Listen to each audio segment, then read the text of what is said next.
Varmasti. Tosi kiva olla täällä.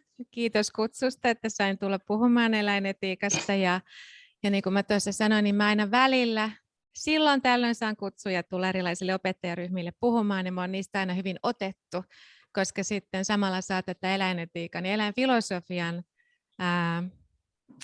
teoriaa ainakin yleistasolla esitelty. Ja mä tiedostan, että opettajilla ei ole mahdollisuuksia ihan kaikkeen sen pidemmälle perehtyä, koska on niin paljon, mitä teidän täytyy käsitellä, niin sen takia on erinomaista päästä puhumaan tästä eläinetiikasta, mihin mä sit itse olen omassa tutkimuksessani keskittynyt. Mä oon tosiaan Liisa Aaltola, mä oon täällä Turun yliopistossa vanhempi tutkija ja eläin- ja ympäristöetiikan dosentti. Mä oon aikoinaan väitellyt jo pelottavan kauan sitten, koska oma ikä tulee siinä mieleen. Mä olen 2006 väitellyt eläinten moraalisesta arvosta ja eläinten kohtelusta yksilönä, eli käytännössä eläinten itseisarvoon liittyvistä kysymyksistä. Tässä on joitain keinoja saada yhteyttä mun tämmöisiin niin kuin, kannanottoihin. Mä olen aika aktiivinen nykyään sosiaalisessa mediassa sen jälkeen, kun lähes kuolin tuossa 1,5 vuotta sitten vakavaan aivotulehdukseen. Mä sen jälkeen päätin, että hitsi, täältähän saatetaan lähteä milloin tahansa, joten mä haluan nyt tuoda mahdollisimman paljon esille eläinteemoja. Ja nämä on semmoisia hyvin yleistajuisia tekstejä, kannanottoja, välillä vähän poleemisia, puhun hyvin suoraan, joten jos se kiinnostaa, niin voitte käydä noilla kanavilla, mutta löytyy helposti siis omalla nimellä niistä. Ja tässä on joitain mun kirjoja, suomenkielisiä kirjoja, joista voi olla opetuksessa hyötyä, vaikkapa tuo johdatus filosofiaan on semmoinen, mikä mä olen siis toimittanut. Siinä on paljon käännettyjä tekstejä. Mä olen käännättänyt siihen siis erinomaisen suomentajan kanssa niin semmoisia keskeisimpiä eläinfilosofian kansainvälisiä artikkeleita. Että se voisi olla kiinnostava. Se on ilmestynyt Kaudeaamukselta vuonna 2013 ja sitten tuolla näkyy mun ihan ensimmäinen kirja, Eläinten moraalinen arvo, ja sen on julkaissut Vastapaino, ja sitten tässä on Meidän muut eläimet, minkä mä oon toimittanut yhdessä Birgitta Wahlbergin kanssa, joka on eläinoikeusjuristien vetäjä. Hän on tuolla Åbo Akademissa toimiva oikeusoppinut, ja siinä on siis suomenkielistä aineistoa, suomalaisia eläintutkijoita tarjoavat sitten erinäisiä näkemyksiä. Siellä on myös kasvatusta ja koululaitosta koskeva artikkeli, mikä voisi teitä kiinnostaa, kasvatustieteilijän artikkeli. Ja sitten on tämmöinen moraalipsykologisempi kirja, Häpeä ja rakkaus. Ja sitten mun viimeisin kirja, joka ilmestyy ensi perjantaina, on tuolla yläkulmassa. Mä jo juhlavasti mainostan sitä. Tällainen kirja, ja tämä on hyvin sellainen, koska essee on lajina, niin hyvin omakohtainen, myös kaunokirjallinen, ja siellä on todella suoraa puhetta. Joten se ei ole semmoinen akateeminen teos, vaan enemmänkin tosiaan esseekokoelma. Ja se nyt sitten käsittääkseni arvotaan tuossa. Saanko mä sanoa, että arvotaan tuossa lopuksi?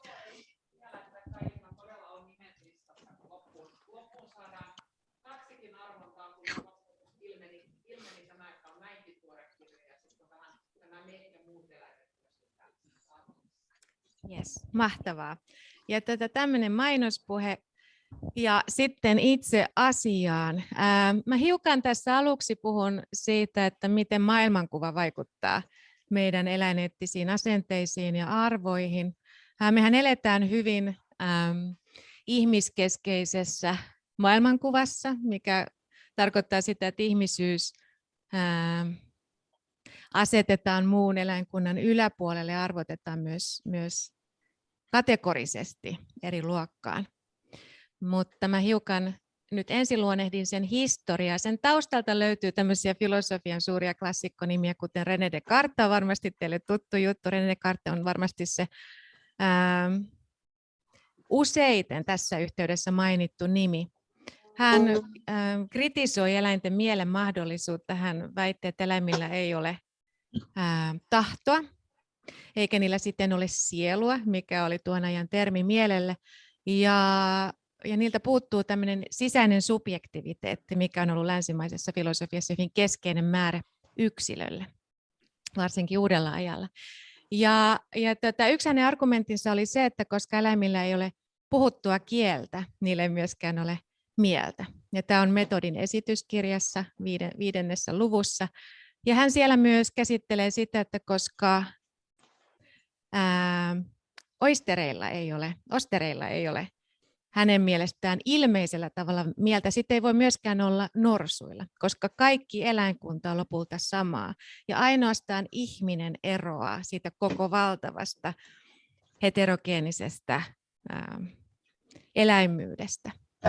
Ja tällä perusteella hän sitten tosiaan jopa väitti, että eläimet ovat mekanismeja. Hän käyttää automaatton ja mekanismisanoja kirjeissään. Eli kirjeenvaihdosta sitten löytyy semmoisia spesifempiä viittauksia siihen, minkä takia eläimillä ei ole mieltä.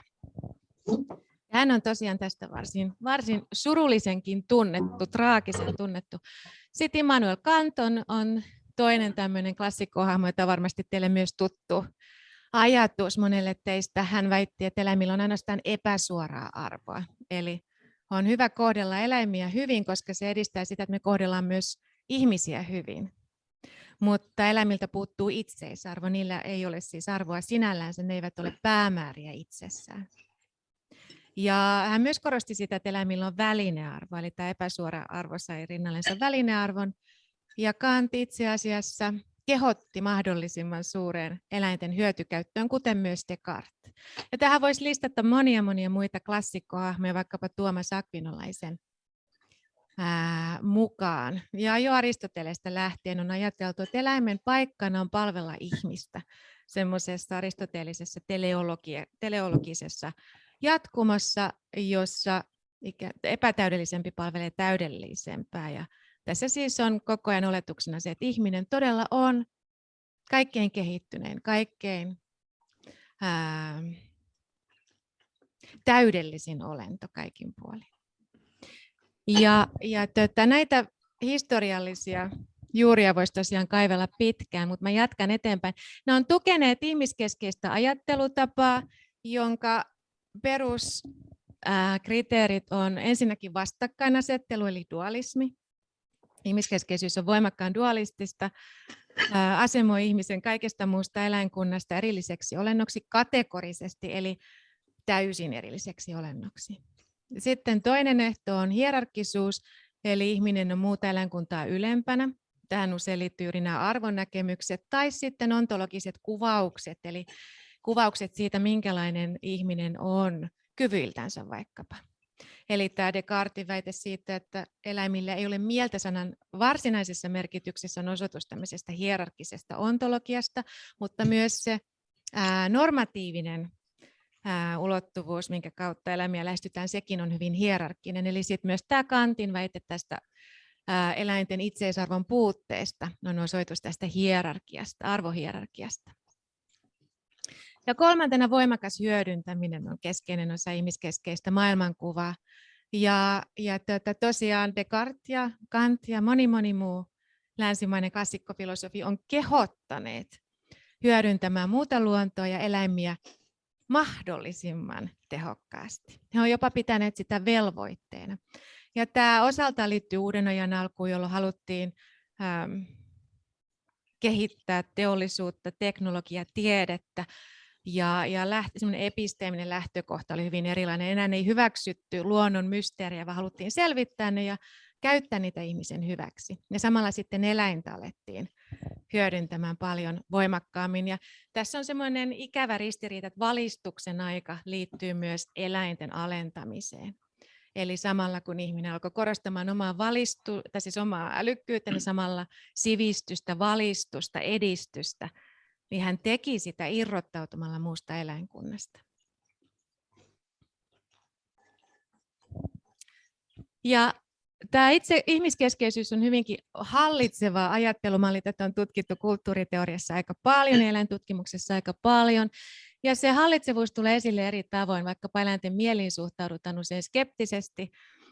Ja tässä kohtaa on käytetty termiä mekanomorfia, mikä on antropomorfian vastakohta. Mekanomorfian puitteissa eläimet kuvataan mekanismin kaltaisiksi, eli vaikkapa Descartes edusti sitä mekanomorfiaa.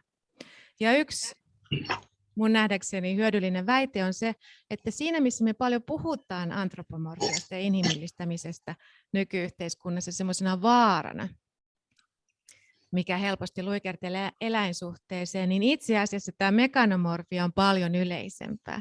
On paljon yleisempää, että ihmiset vähättelevät eläinten mieltä. Ja tätäkin on tutkittu, on havaittu empiirisissä otannoissa, että ihmisillä on erityisen kova halu vähätellä tuotannossa käytettyjen eläinten mieltä. Eli ihmiset määrittävät tuotantoeläinten mielenkyvyt alhaisemmiksi verrattuna vaikkapa lemmikkieläimiin. Ja samoin sitten niin sanotut vahinkoeläimet määritetään mielenkyvyltään alhaisemmiksi verrattuna sellaisiin eläimiin, joita ei hyödynnetä, luonnonvaraisiin eläimiin, joita ei hyödynnetä kovin paljon. Eli panda voi olla hyvin älykäs, valas tai norsu voi olla suomalaiselle hyvin älykäs, mutta ne eläimet, joita hyödynnetään paljon, ovat suomalaisten näkökulmasta yleensä hyvin mielellisesti kyvyttömiä. Ja kalat on semmoinen perusesimerkki tässä kohtaa. Ja kanat. Kanojen mieleen suhtaudutaan hyvin, hyvin mekanomorfisesti.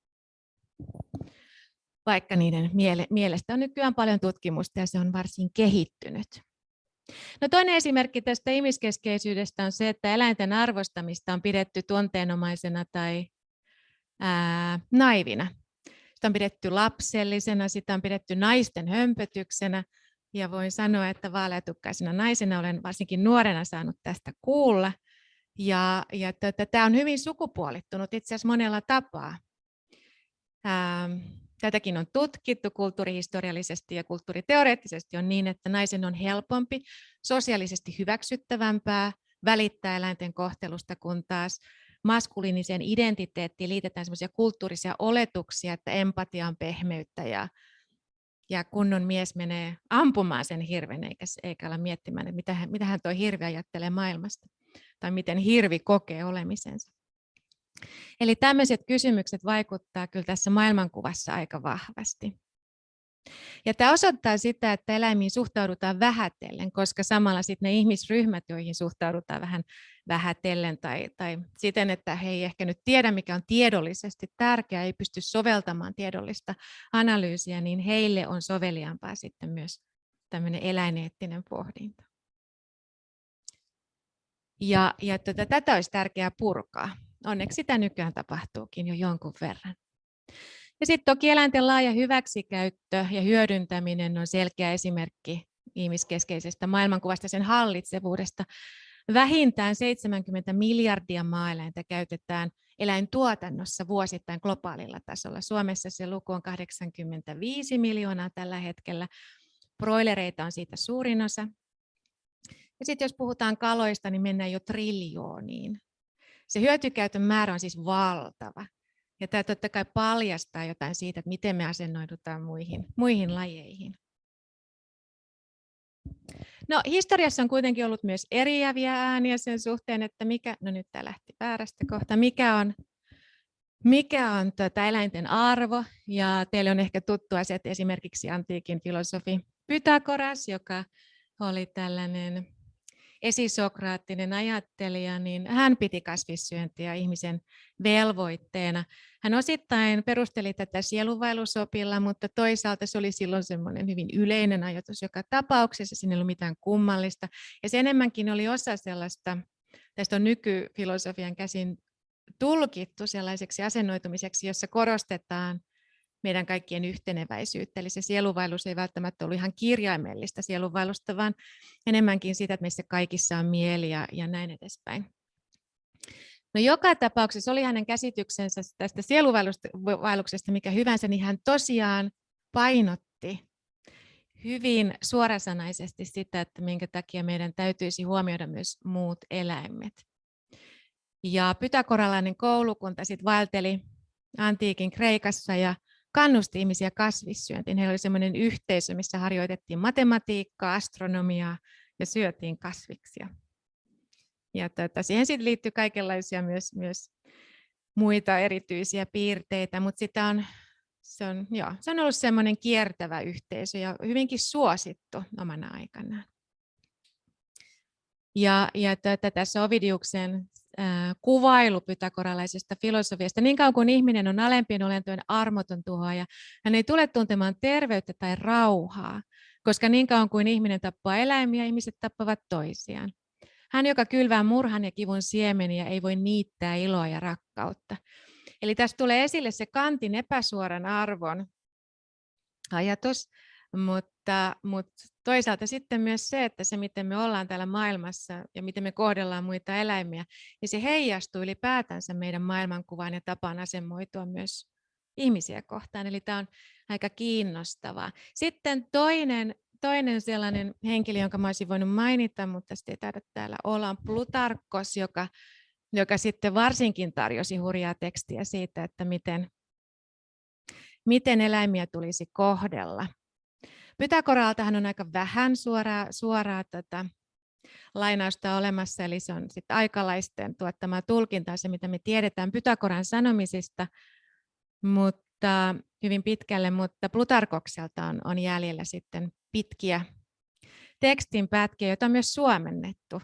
Ja Liisa Kaski Suomessa on semmoinen eläintutkija, joka on suomentanut Plutarkoksen tekstejä. Mä suosittelen niihin tutustumista. Plutarkos kuvailee aika räväkästi sitä, miten eläimet huutavat ja kärsivät samalla, kun ihmiset pitävät pitojaan ja syövät juuri kiljuen kuolleiden eläinten kudosnesteitä. Ja se on niin kuin semmoista hyvin hurjaa tekstiä. Mä olen usein sanonut luennoilla, että nykypäivän eläinaktivistit eivät puhu sellaisella tavalla, miten Plutarkos puhui. Että se menee, siis on hyvin sellaista inhorealistista ja toisaalta myös realistista, mutta herättää paljon inhoa lihansyöntiä kohtaan. Näissä teksteissä siis Plutarkos tekee näin. No sitten muita historiallisia vaikutteita, jotka on ollut positiivisempia, on muun muassa utilitaristit, kuten Jeremy Bentham ja John Stuart Mill, jotka väitti, että eläinten kärsimys ja onnellisuus on otettava lukuun. Tämäkin on teille monelle varmasti tuttua. Se, mitä me nykyään pidetään itsestään selvänä, että totta kai olentojen kärsimyksellä on väliä, ei ollut itsestään selvää utilitarismin syntyaikoihin. Ja pikemminkin silloin vielä saatettiin olettaa, että vaikkapa ihmisen sosiaalinen luokka on itsestäänselvä peruste hänen arvolleen. Ja jos olet syntynyt alempaan luokkaan, niin siinä ei sitten auta vedota kärsimykseen, koska sun arvo vaan on alhaisempi. Ja tämä totta kai siis pätee Iso-Britanniaan, joka on silloin vielä ollut mahtivaltio, jossa luokkaerot on olleet hyvin oleellisia. Ja he sitten toi tämmöisen aikanaan radikaaliväitteen esille, että itse asiassa olentojen kärsimys, yksilöiden kärsimys on yhtä relevantti moraalisesti riippumatta siitä, mihin luokkaan he kuuluvat. Ja sen takia he puolusti pienten lasten, ja varsinkin John Stuart Mill oli innokas kansalaisaktivisti, hän puolusti pienten lasten, vankien, naisten, monien syrjään jääneiden ihmisryhmien arvoa tai heidän kokemustensa arvoa. Ja samalla sitten sekä Bentham että Mill huomioi, että jos luokka ei vaikuta, niin myöskään laji vaikuta, joten myös eläimet täytyy huomioida, myös niiden kärsimyksellä on väliä. Ja tässä on tämä hyvin tunnettu sitaatti Benthamilta. Oleellista ei ole, voivatko ne järkeillä tai voivatko ne puhua, vaan voivatko ne kärsiä tai tuntea. Tuossa pitäisi olla kärsiä. Eli can they suffer? Ja sitä myöden sitten tuntoisuus tulee keskiöön. Ja tämä tuntoisuus on semmoinen sana, mikä Suomessa ei oikein ottanut tuulta alle, mutta englanniksi se on sentience. Ja se on aika yleinen englanninkielisessä keskustelussa, mutta suomenkielisessä keskustelussa se kuulostaa vähän hassulta. Kuinka monelle tuntoisuus on semmoinen hyvinkin tuttu termi? Nostakaa käsi pystyyn. 4 ihmiselle. Joo, se kertoo 5. Joo, siis se on harmi, että tuntoisuus on jäänyt sivuun. Siis se viittaa kykyyn kokea kipua, kykyä kokea mielihyvää. Se on tämmöinen, ja se on kuitenkin vähemmän kuin kyky tuntea tunteita, koska tunteet on eri juttu kuin kärsimys ja mielihyvä. Joten se on semmoinen spesifi termi, minkä soisi olevan yleisempi Suomessa. Mutta silloin kun analysoidaan näitä varhaisia utilitaristeja, niin usein käytetään englanninkielisessä tutkimuksessa tätä sentience-sanaa. ja tosiaan tuntoisuudesta olisi kyse heidän eläinasenteidensa kohdalla. No sitten 70-luvulla tullaan eläinetiikkaan, jonka taustalla on yhteiskunnallinen muutos. Eli erilaiset vähemmistöjen oikeuksia korostavat liikkeet alkoi voimistumaan. Tämä muutos alkaa jo sieltä utilitaristien aikakaudelta. Ja niin kuin tuossa viimeisenä sanon, niin sama jatkumo on nähty jo 1700-1800-luvuilla, jolloin humanitarismi otti myös eläinoikeudet omaksensa. Ja lännessä, ja me itse asiassa tullaan joitakin Aasian kulttuureita tai joihinkin Aasian kulttuureihin nähden paljon jälkijunassa eläinasenteiden suhteen, niin lännessä tämä eläinoikeuksien, eläinetiikan historiallinen syntyperä sijoittuu juuri sinne utilitaristen aikaiseen Englantiin. Ja humanitarismin aikakaudella vaikkapa suffragetit, jotka taistelivat naisten äänioikeuksien puolesta, he alkoivat myös puhumaan eläinoikeuksien puolesta. Ja sitten tuolla 1970-luvulla tapahtui sama ilmiö, eli 60-luvun innokas taistelu vähemmistöoikeuksien puolesta heijastui myös eläineettiseen ajatteluun. Eli jälleen alettiin miettiä, että okei, no jos vähemmistöön jääneillä ihmisillä on arvoa, jos heidän näkökulmansa täytyy huomioida, niin miten nuo eläimet? Eikö meidän pitäisi niitäkin huomioida? Ja sitten toki tässä näyttelee todella suurta roolia myös ympäristöliike, eli se, että tuolla 70-luvulla erityisesti alkaa voimistua ympäristöliike, niin on antanut myös paljon pontta eläinetiikalle. Tämä johtuu osittain siitä, että silloin syntyi ympäristöfilosofia. Eli filosofian piirissä alettiin miettiä ympäristön entiteettien ja kokonaisuuksien arvoa, ekologian arvoa, kysymyksiä siitä, onko luonnolla, ei-inhimillisellä luonnolla itseisarvoa. Ja hyvin pian sen mukana tuli sama pohdinta eläimistä filosofiaan.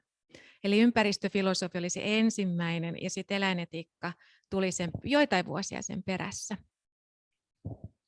Ja johti sitten ylipäätänsä semmoisen kyseenalaistamiseen, eli haluttiin kyseenalaistaa perinteisiä arvojaotteluita.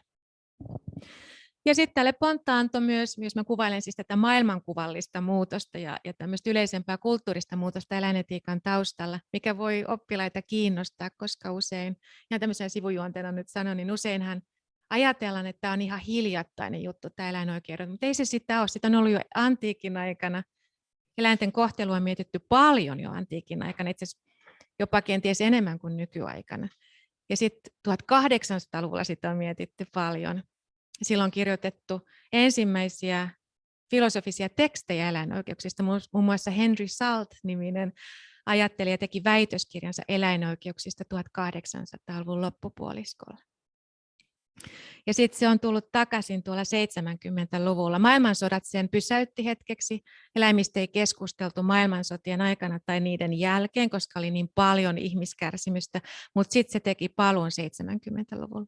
Eli tämä ei ole mikään, no se on moderni asia monella tapaa nykymuodossaan, mutta se ei ole pelkästään moderni asia, siis liittyen moderniin aikakauteen, koska sitä on ollut jo antiikin filosofian aikana.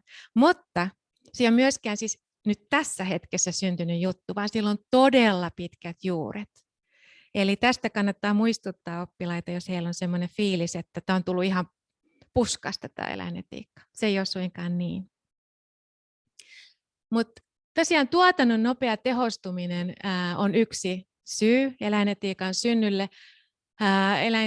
Tuotannossa käytettyjen eläinten jalostus lähti omaan suuntaansa. Tilakoot kasvoi nopeasti, semmoinen perinteinen maatalous alkoi kadota, pientilat alkoi kadota. Tapahtui tämmöinen eläintuotannon radikaali muutos lähtien tuolta 1900-luvun, maailmansotien jälkeen oikeastaan. Se alkoi syntyä jo toisen maailmansodan aikana jonkun verran, mutta varsinkin sitten sen jälkeen. Ja yhtenä esimerkkinä vaikkapa on se, että tuotettiin broiler-rodut nimeltään Ross 580 ja 380 ja muita Ross-rotuja. Toivottavasti muistin nuo numerot oikein, mutta ne on hyvin kaukana kanasta.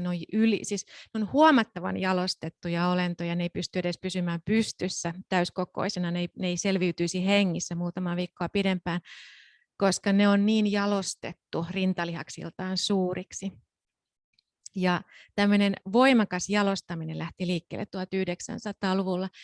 Ja Ruth Harrison sit kirjoitti kirjan Eläinkoneet, Animal Machines, joka johti Isossa Britanniassa valtavaan hälyyn. Ja silloin parlamentti käsitteli asiaa ja muodostettiin tämmöinen komitea, joka arvioi eläintuotannon eettistä puolta ja eläinten hyvinvointia. Ja sen seurauksena Britannian eläinsuojelulaki laitettiin uusiksi.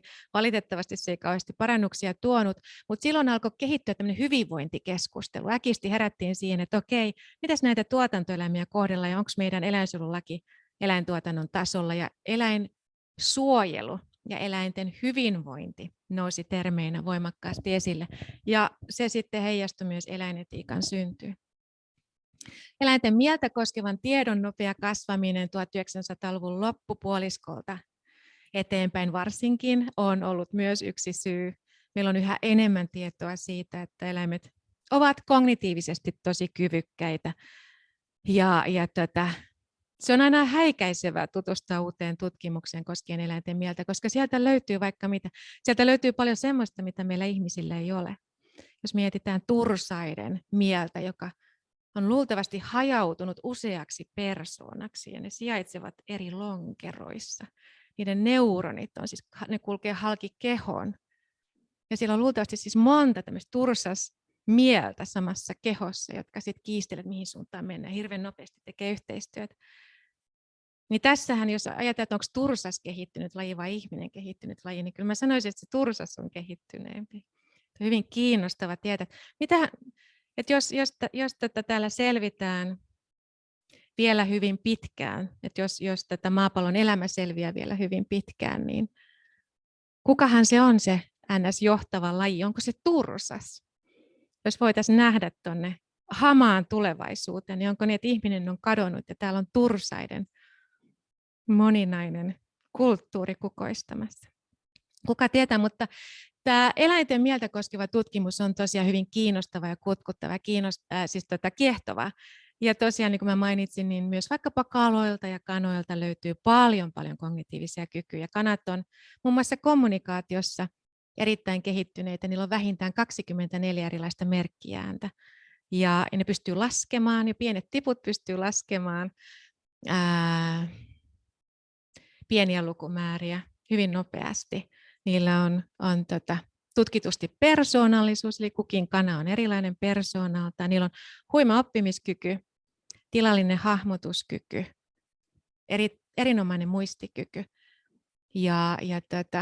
Tämmöisiä kykyjä siis löytyy laajasti semmoisista eläinryhmistä, mitä me ollaan kulttuurisesti totuttu pitämään vähemmän kehittyneinä. Ja se on siis motivoinut myös eläinetiikkaa huomattavissa määrin. Ja sitten länsimaissa yleistyvä valinnanmahdollisuus ruokavalion suhteen on myös antanut eläinetiikalle pontta, koska toki jos olisi niin, että ihmisten on pakko syödä lihaa, aivan pakko, tai muita eläintuotteita, niin eläineettinen pohdinta olisi hyvin erilaista. Silloin mietittäisiin vaikkapa sen rajoja, kuinka, se olisi hyvin erilaista. Mutta nyt kun meillä on valinnan mahdollisuus, niin se eläinetiikka menee astetta pidemmälle. Ja eläinetiikan teoriat on erilaisia. Ja sitten tietysti tämmöisenä nöyränä itsemuistutuksena, että hindulaisuus ja buddhalaisuus on esimerkkejä perinteistä, joissa eläinten arvoa on mietitty hyvinkin pitkään ja paljon pidempään kuin lännessä. Vaikkapa buddhalaisten tapa korostaa kärsimystä ja myötätuntoa on keskeinen asia. Valitettavasti jossain määrin nämä on jääneet sitten länsimaisen eläinetiikan ulkopuolelle, eli aina ei tunnisteta ja tunnusteta kyllin hyvin sitä, että kyllä sitä muuallakin maailmassa on näitä asioita mietitty. No sitten ihan tämä ensimmäinen teoria, jonka mä esittelen tosi lyhyesti. Kuinka monelle tämä Singerin teoria on tuttu? Valtaosalle on tuttu. Erinomaista.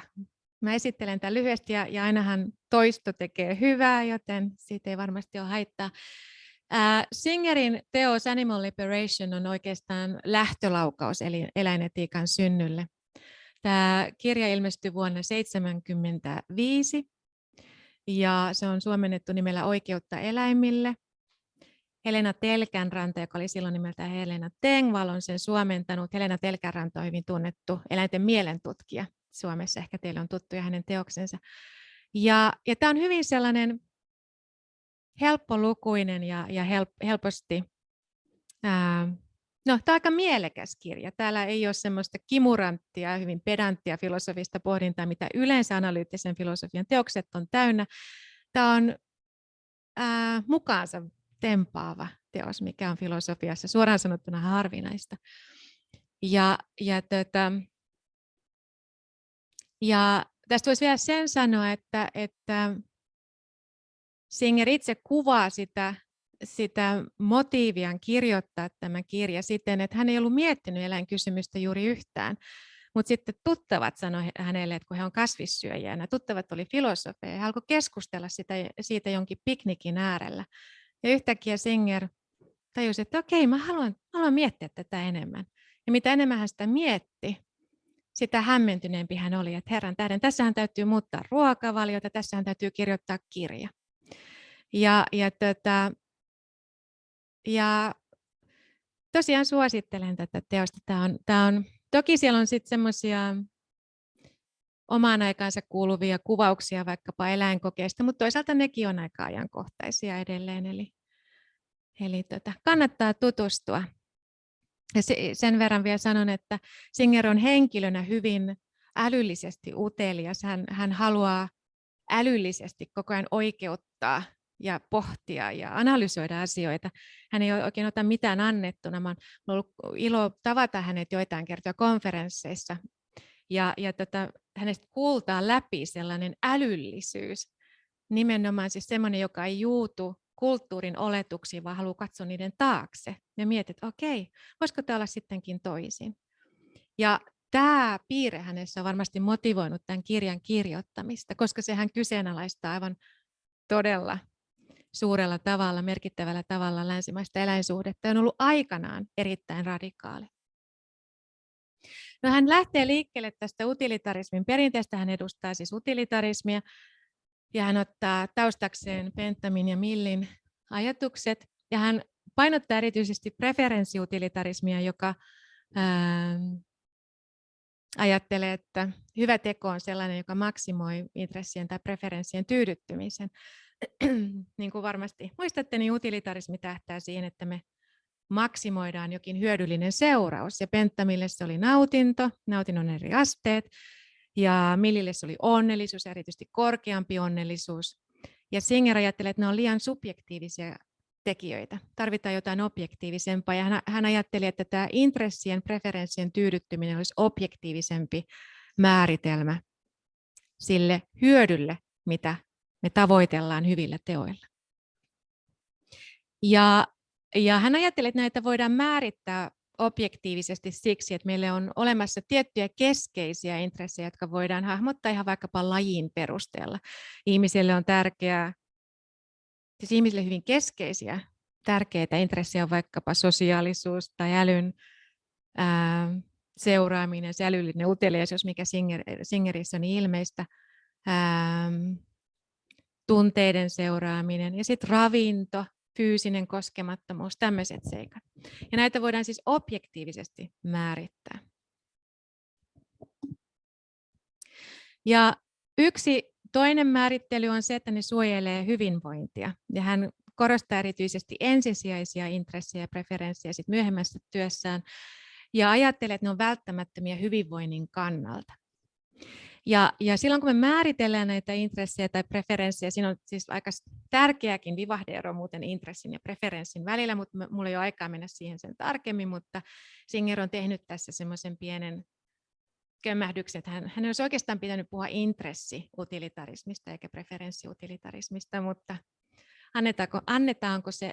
annettakoon se hänelle anteeksi. Preferenssi siis viittaa enemmän subjektiiviseen intressiin.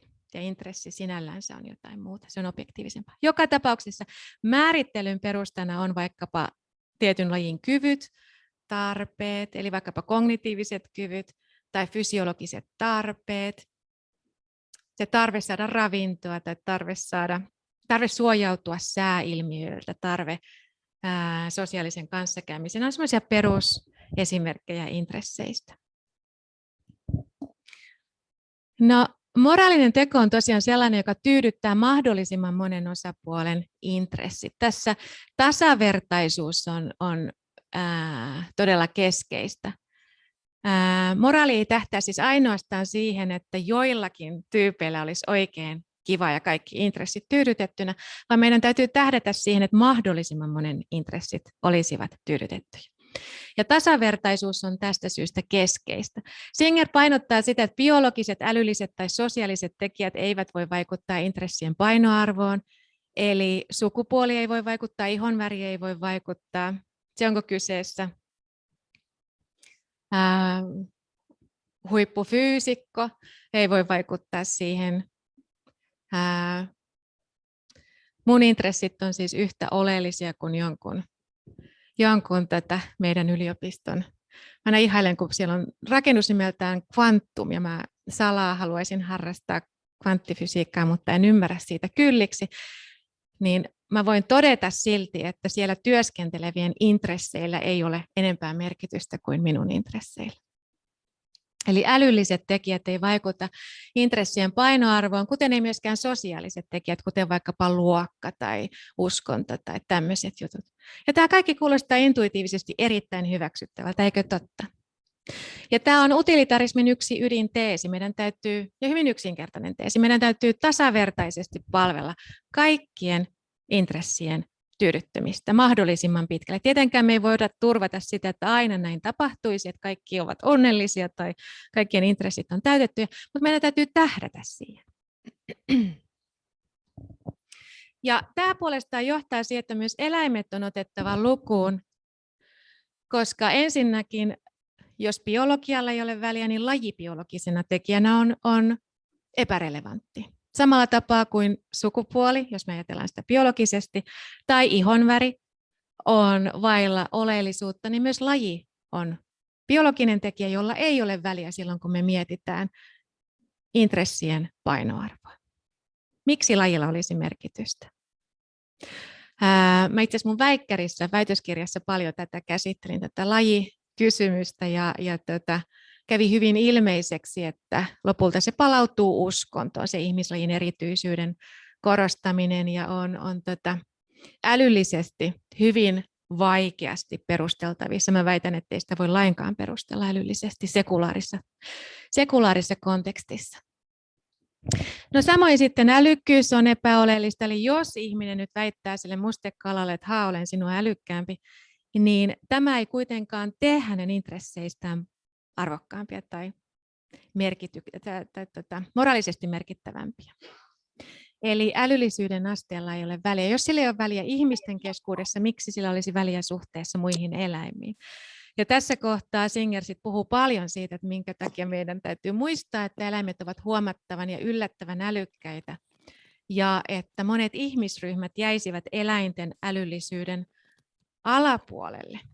Vaikkapa dementoituneet vanhukset saattavat olla vähemmän kognitiivisesti kyvykkäitä kuin sika tai koira, saatika norsu.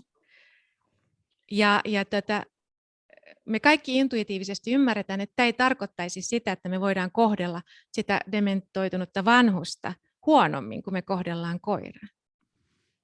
Ja tästä syystä meidän pitäisi ymmärtää, että tämä menee myös toisinpäin. Eli jos ihminen on se älykkäämpi, me ei voida ajatella, että tällä perusteella me voidaan kohdella eläimiä huonosti.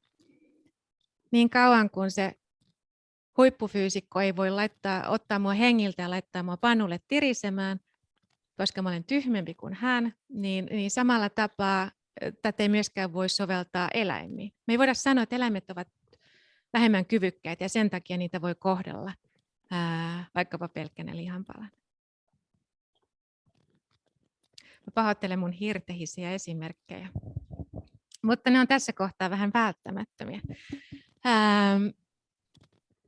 Ja sitten sosiaalinen status yhtä lailla niin on epäoleellinen. Jos se on sitä ihmisten keskuudessa, se on sitä myös suhteessa eläimiin. Eli se, että onko eläin lemmikkieläin, onko se tuotantoeläin, onko se riistaeläin, onko se haittaeläin, onko se koeeläin. Tämmöiset sosiaalisesti tuotetut luokat ei voi olla perusteita sille, miten me sen eläimen intressit huomioidaan. Eli me ei voida sanoa, että no totta kai mä huomioin koiran intressit enemmän kuin sian intressit siksi, että koira on lemmikkieläin. Tämä on Singerin mukaan vailla eettistä perustetta. Jos sosiaalinen luokka on merkityksetön ihmiskontekstissa, se on sitten myös tosiaan suhteessa eläimiin. Ja lopulta Singer sitten lanseeraa tämän termin spesismi eli lajisorto ja väittää, että se on rinnastettavissa muihin syrjinnän muotoihin. Ja tämä on se radikaalein osa hänen teostaan. Eli hän väittää, että jos me ei huomioida biologisten tekijöiden, älyllisyyden ja sosiaalisen luokan merkityksettömyyttä silloin, kun me mietitään, miten eläimiä tulisi kohdella, me syyllistytään spesismiin, minkä hän rinnastaa rasismiin ja seksismiin ja muihin syrjinnän muotoihin. Ja tämä voi kuulostaa radikaalilta, mutta älyllisesti on aika vaikea keksiä tähän vasta-argumenttia. Sitä on yritetty. Ja mä usein kun mä luennoin eläinetiikasta, niin totean, että ne sinnikkäimmät Singerin kriitikot antoi periksi tuolla 90-luvun loppupuolella. Eräs heistä jopa kirjoitti artikkelin ja sanoi, että okei, Singer on oikeassa, hän ei pysty väittämään Singeria vastaan, mutta että hän nyt silti aikoo pitäytyä siinä perinteisessä eläinsuhteessa. Ja sitten hän koitti tarjota semmoisen kulttuurisen syyn sille. Mutta joo, Singerin argumentti ja hänen tapansa analysoida asioita on varsin yksinkertaisia, mutta myös tehokkaita. Ja kun keskustellaan tästä, niin kuulen mielelläni teidän näkemyksiä. Moraalin kannalta on oleellista se, onko olennolla intressejä. Ja nämä intressit puolestaan perustuu kykyyn kokea. Eli jos moraali tähtää intressien maksimoimiseen, on totta kai Singerin mukaan niin, että kaikki sellaiset olennot, joilla on intressejä, on otettava lukuun. Ja intressien lopullinen perusta on kyky kokea, eli niin sanottu fenomenaalinen tietoisuus. On jonkinlaista olla kettu, on jonkinlaista olla sika. Ja intressien täytyy olla koettuja, jotta niillä on moraalista relevanssia. Ja tämmöiset fenomenaalisesti tietoiset olennot pystyvät kokemaan intressiensä tyydyttymisen tai tyydyttymättä jäämisen jonkinlaisena. Ne kykenevät kärsimään, ne kykenevät kokemaan mielihyvää. Ja tästä syystä ne täytyy kaikki huomioida silloin, kun me tehdään eettisiä yhteiskunnallisia ratkaisuja. Ja koska hyvin monet eläimet ovat tietoisia, myös niillä on ihan empiirisesti arvioituna intressejä. Vaikkapa tällainen Cambridgein julistus, joka tehtiin 2012, on aika tunnettu esimerkki siitä, että tiedemaailmassa pyritään pääsemään jo eteenpäin siitä oletuksesta, että meidän täytyisi edelleen todistella eläinten tietoisuutta. Tässä julistuksessa väitetään, että on hyvin todennäköistä, että kaikki nisäkkäät, kaikki linnut ja luultavasti monet muut eläinluokat ovat tietoisia. Tietoisuus on todella vanha evolutiivinen kyky, joka on levinnyt erittäin laajalle eläinkuntaan. Ja sen sijaan, että edelleen mietittäisiin, onko joku laji tietoinen, on järkevämpää miettiä, mitä kognitiivisia kykyjä, siis semmoisia tiedollisia kykyjä siinä eläimessä on. Ja tästä on tosiaan paljon näyttöä. Tietoisuus on hyvin laajalle eläinkuntaan levinnyt kyky. Ja samoin niistä kognitiivisista kyvyistä on paljon näyttöä. Eli tosiaan ei välttämättä olekaan niin, että älykkyyden perusteella ihminen saisi hyödyntää muita eläimiä, jos hän siis pitäisi älykkyyttä relevanttina perusteena, vaan se saattaisi käännähtää toisinpäin. Kuka tietää. Ja tämä kaikki puolestaan johtaa Singerin mukaan siihen, että meidän täytyy huomioida tasavertaisesti eläinten intressit. Tämäkin on hyvin radikaali väite. Mä väitän, että lähtökohtaisesti meidän täytyy tasavertaisesti huomioida eläinten intressit. Tämä ei tarkoita sitä, että eläimiä kohdeltaisiin samalla lailla kuin ihmisiä, koska eläimillä on erilaisia intressejä kuin ihmisillä. Eli eläimille ei tarvitse turvata mahdollisuutta äänestää, tai niille ei tarvitse turvata uskonnonvapautta tai mitään tämmöistä, Niille ei tarvitse turvata mahdollisuutta toteuttaa tiedettä. Mutta meidän täytyy huomioida niiden perusintressit, ne kaikkein keskeisimmät ensisijaiset intressit, mitkä liittyy perushyvinvointiin. Ja tämä täytyy tehdä tasavertaisesti. Ja täällä on totta kai siis huomattavia seurauksia. Singer suhtautuu vaikkapa eläintuotantoon hyvin kriittisesti. Hän suhtautuu myös eläinkokeisiin hyvin kriittisesti, mutta hiukan sallivammin kuin siihen eläintuotantoon. Hän pyytää, että ihmiset ja kulttuurit ja yhteiskunnat ottaisivat vakavammin sen, että eläimillä tosiaan on mieli, niillä on tietoisuus, niillä on se tuntoisuus, niillä on intressejä. Ja meillä on velvoite ottaa nämä kaikki asiat huomioon, nämä kaikki eläinten piirteet huomioon. No sitten toinen teoria, minkä mä lyhyesti esittelen, on Tom Reganin oikeusteoria, joka on lähtökohdiltaan hyvin erilainen. Kuinka monelle tämä on tuttu? Joo. Tämä on lähtökohdiltaan hyvin erilainen. Tämä niin kuin on jopa vastakkainen Singerin utilitarismille, koska Regan ottaa taustakseen deontologian. Utilitarismi keskittyy vain niihin intresseihin. Singer ei puhu mitään eläinten itseisarvosta tai oikeuksista. Ja deontologiassa puolestaan mietitään nimenomaan itseisarvoa ja oikeuksia ja sitä yksilöä riippumatta sen kokemuksista. Ja tämä Tom Regan kirjoittikin tämän teoksensa The Case for Animal Rights, mitä valitettavasti ei ole suomennettu, mutta siinä johdatusfilosofian kirjassa, mitä mä mainitsin, on yksi artikkeli, samaniminen artikkeli häneltä suomennettuna. Niin hän kirjoitti tämän teoksen vastineena Singerin kirjalle, koska hän halusi muistuttaa siitä, että ei ole niiden ainoastaan yksilön kokemuksilla on merkitystä, vaan myös sillä yksilöllä on merkitystä. Utilitarismin keskeisin ongelma on vaikkapa se, että me voitaisiin viedä sitä hyvin pitkälle, ja Suomessakin on itse asiassa filosofia, jotka vie sitä näin pitkälle. He väittää, että me voitaisiin kannattaa niin sanottua antinatalismia, jonka mukaan meidän ei tule tuottaa uutta elämää maailmaan, koska elämässä on aina kärsimystä. Jos me halutaan minimoida kärsimys, meidän täytyy lakkauttaa tietoinen elämä. Ja utilitarismin ongelma on se, että niin kauan kun me korostetaan vain kokemuksia, niin me saatetaan päätyä epäintuitiivisiin seurauksiin. Ja sen takia myös sen yksilön arvo täytyy huomioida. Eli yksilöllä voi olla arvo ja elämä voi olla mielekästä silloinkin, kun siihen sisältyy myös jotain sellaista, mikä ei ole aina kivaa. Ja deontologia antaa tämmöisen viitekehyksen.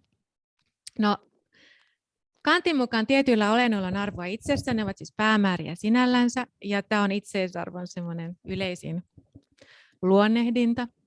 Ja Regan nyt miettii, että mihin se itseisarvo perustuu. Kant väitti, että se perustuu rationaaliseen moraaliautonomiaan, eli olennon täytyy olla rationaalinen ja moraalisesti analyyttinen, eli moraalitoimija. Tämä sitten tarkoittaisi sitä, että vain ihmisillä Kantin mukaan on itseisarvo. Mutta Regan lähtee perkaamaan tätä ja miettii, että voisiko tähän löytyä myös toisenlainen vastaus. Hän kysyy, miksi moraalinen toimijuus olisi moraalisen arvon perusta. Miksi se, että ihminen tuottaa sitä moraalia, tarkoittaisi, että vain ihmisillä on arvoa? Ja tässä täytyy erottaa alkuperä sisällöstä. Mehän ei ajatella, että vain poliitikot ovat olentoja, joihin politiikka kohdistuu. Tai me ei ajatella, että ainoastaan kauniit ihmiset ovat sellaisia, joita estetiikka koskee. Ja samalla tapaa on vähän kummallista väittää, että vain moraaliset toimijat olisivat moraalisesti arvokkaita. Eli jonkin asian alkuperä täytyy erottaa sen sisällöstä. Ja tästä syystä Reganin mukaan on hyvinkin mahdollista, että myös eläimillä olisi itseisarvoa. No, hän väittää, että itseisarvo ei voi perustua biologisiin, älyllisiin tai sosiaalisiin seikkoihin. Tässä on siis hyvin paljon samaa hetken kuin Singerinkin teoriassa. Biologia, älyllisyys tai älykkyys, kognitio ja sosiaaliset seikat on epärelevantteja. Ja tämä on ihmisoikeuksien peruslähtökohta. Kaikilla ihmisillä on oikeuksia ja itseisarvoa riippumatta heidän biologisista määreistään tai älyllisyydestään tai niistä sosiaalisista seikoista. Ja Regan nyt sitten väittää, että myös laji on vailla merkitystä. Mä nyt typistän tämän tosi lyhyen. Hänen kirjansa on valtavan paksu. Hän käy siinä läpi hyvin analyyttisesti erilaisia lähtökohtia. Se on paljon, siinä on paljon enemmän yksityiskohtia kuin Singerin teoriassa, mutta kannattaa lukea se teos, jos haluaa kunnolla ymmärtää tämän, koska nyt mä en ehkä tee oikeutta sille ihan no, tämä on siis niin pintaraapasu kuin voi olla, että mä melkein koen syyllisyyttä, mutta tässä se perusajatus nyt kuitenkin on. Tämä on se johtopäätös, mihin Regan niiden erinäisten analyyttisten pohdintojen jälkeen päätyy. Myös laji on vailla merkitystä, kun mietitään itseisarvon perusta. Ja sen sijaan itseisarvon perustana on kyky olla oman elämänsä subjekti. Ja tämä oman elämänsä subjekti viittaa olentoon, joka on toimija omassa todellisuudessaan. Kivi ei ole oman elämänsä subjekti, mutta susi on oman elämänsä subjekti. Se toimii suhteessa ympäristöönsä itse muodostamiensa muistikuvien, mielikuvien, opittujen asioiden ja myös päättelyn, tuntemusten, aistien, koettujen viettien perusteella. Ja siksi siis myös eläin voisi olla Reganin mukaan tällainen oman elämänsä subjekti, koska niillä on erinäisiä kognitiivisia kykyjä. Ja nyt mä menen tosi nopeasti. Tämän oikeudet suojelevat itseisarvoa. Eli jos eläimillä on itseisarvoa, niillä on myös oikeuksia. Eli kun me katsotaan tätä sutta, joka elää tämmöisenä itsellisenä toimijana omassa ympäristössään, seuraten omia kognitiivisia kykyjään, omia viettejään, omaa biologiansa, omia tuntemuksiaan, aistejaan, kaikkea tätä. Kun me havaitaan, että tässä on kyseessä subjekti, tämä on toimija, niin siitä voidaan Reganin mukaan päätellä, että hän on myös itseisarvoinen yksilö, ja siksi hänellä tai sudella on myös oikeuksia. Oikeudet suojelee itseisarvon toteutumista. Ja tämä sitten johtaisi eläinoikeuksiin. Singer ei puhu eläinoikeuksista. Regan puhuu eläinoikeuksista. Usein ihmiset on epätietoisia tästä. Singer itse asiassa vastustaa oikeusterminologiaa, mutta Regan painottaa sitä. Ja oikeudet puolestaan on vaateita muita kohtaan. Oikeuksia voidaan määritellä monella tapaa, niin kuin teille on varmasti tuttu. Eli voidaan puhua vaadeoikeuksista, jotka on hyvinvointioikeuksia, tai sitten me voidaan puhua vapausoikeuksista, jotka on niin sanottuja kansalaisoikeuksia. Ja näistä Regan nyt painottaa nimenomaan vaadeoikeuksia, eli hyvinvointioikeuksia. Ja määritelmällisesti myös olennoille, jotka eivät ymmärrä niitä oikeuksia, voi niitä oikeuksia olla. Eli siis myös sellainen olento voi olla vaadeoikeuksien haltija, joka ei ymmärrä niiden oikeuksien sisältöä. Tästä syystä vaikkapa pienillä lapsilla on vaadeoikeuksia, mutta niillä ei ole kansalaisoikeuksia, jotka liittyisivät vaikkapa äänestämiseen. Ja Reganin mukaan, koska meillä on olemassa tämmöinen kategoria vaadeoikeudet eli hyvinvointioikeudet, me voidaan hyvin ottaa myös eläimet sen piiriin. Ja nämä oikeudet perustuu siihen, että moraaliset toimijat, kuten ihmiset, pystyy havaitsemaan, että sen eläimen etuna olisi jokin tietty asia. Että sillä eläimellä olisi vaade johonkin tiettyyn juttuun, vaikka se eläin ei pysty sitä itse tietoisesti ymmärtämään eikä ilmaisemaan. Ja näin ollen voidaan tosiaan puhua eläinoikeuksista. Ja tämä eläinoikeuskeskustelu on sitten mennyt viime vuosina yhä enemmän oikeustieteellisen pohdinnan puolelle, ja se kiinnostavin keskustelu onkin tällä hetkellä oikeustieteellinen. Eläinoikeus on myös oikeustieteen ala, missä mietitään, että miten eläinoikeuksia voidaan turvata lainsäädännössä. Ja Suomessa eläinoikeusjuristit on tämmöinen ryhmä, joka sitten analysoi eläinoikeuksien mahdollisuutta. Mä just hiljattain keskustelin oikeustieteen apulaisprofessori Visa Kurjen kanssa. Hän on tuolla Helsingin yliopistossa ja hän puolsi eläinoikeuksien mahdollisuutta ja laillista mahdollisuutta, siis sitä, että meillä olisi lakiin kirjattuna eläinoikeuksia, ja väitti, että meillä itse asiassa on niitä jo siellä. Ja että jos me tulkittaisiin lakia johdonmukaisesti, niin me voitaisiin huomata siellä paljonkin eläinoikeudellista tämmöistä ulottuvuutta ja kirjata sinne sitä lisää. Ja tuoda ehkä myös sit perustuslaillinen muutos siihen, että miten me eläinoikeudet ymmärretään. No, sitten mä nopeasti vielä mainitsen vastapainona pari muuta lähtökohtaa, jotka on vähemmän tämmöisiä tyypillisiä analyyttisen filosofian teorioita. Tämmöinen brittifilosofi nimeltään Mary Mitchley kirjoitti 1983 vuonna teoksen Animals and Why They Matter. Ja hän halusi lähestyä tätä eläinetiikan pohdintaa vähemmän rationaaliskeskeisesti, vähemmän siis tämmöistä analyyttistä, rationaalista pohdintaa hyödyntäen ja enemmän miettien sitä, että mitkä muut tekijät voisivat vaikuttaa meidän eläinsuhteeseen ja tapaan arvottaa eläimiä. Ja hän väitti, että erityisesti identifikaatio ja samastuminen, mitkä nykykielellä olisi empatia, on oleellisia. Ja hän antaa perustaa sille väitteelle, että empatia on oleellinen moraalitunne, joka on huomioitava myös eläinsuhteessa.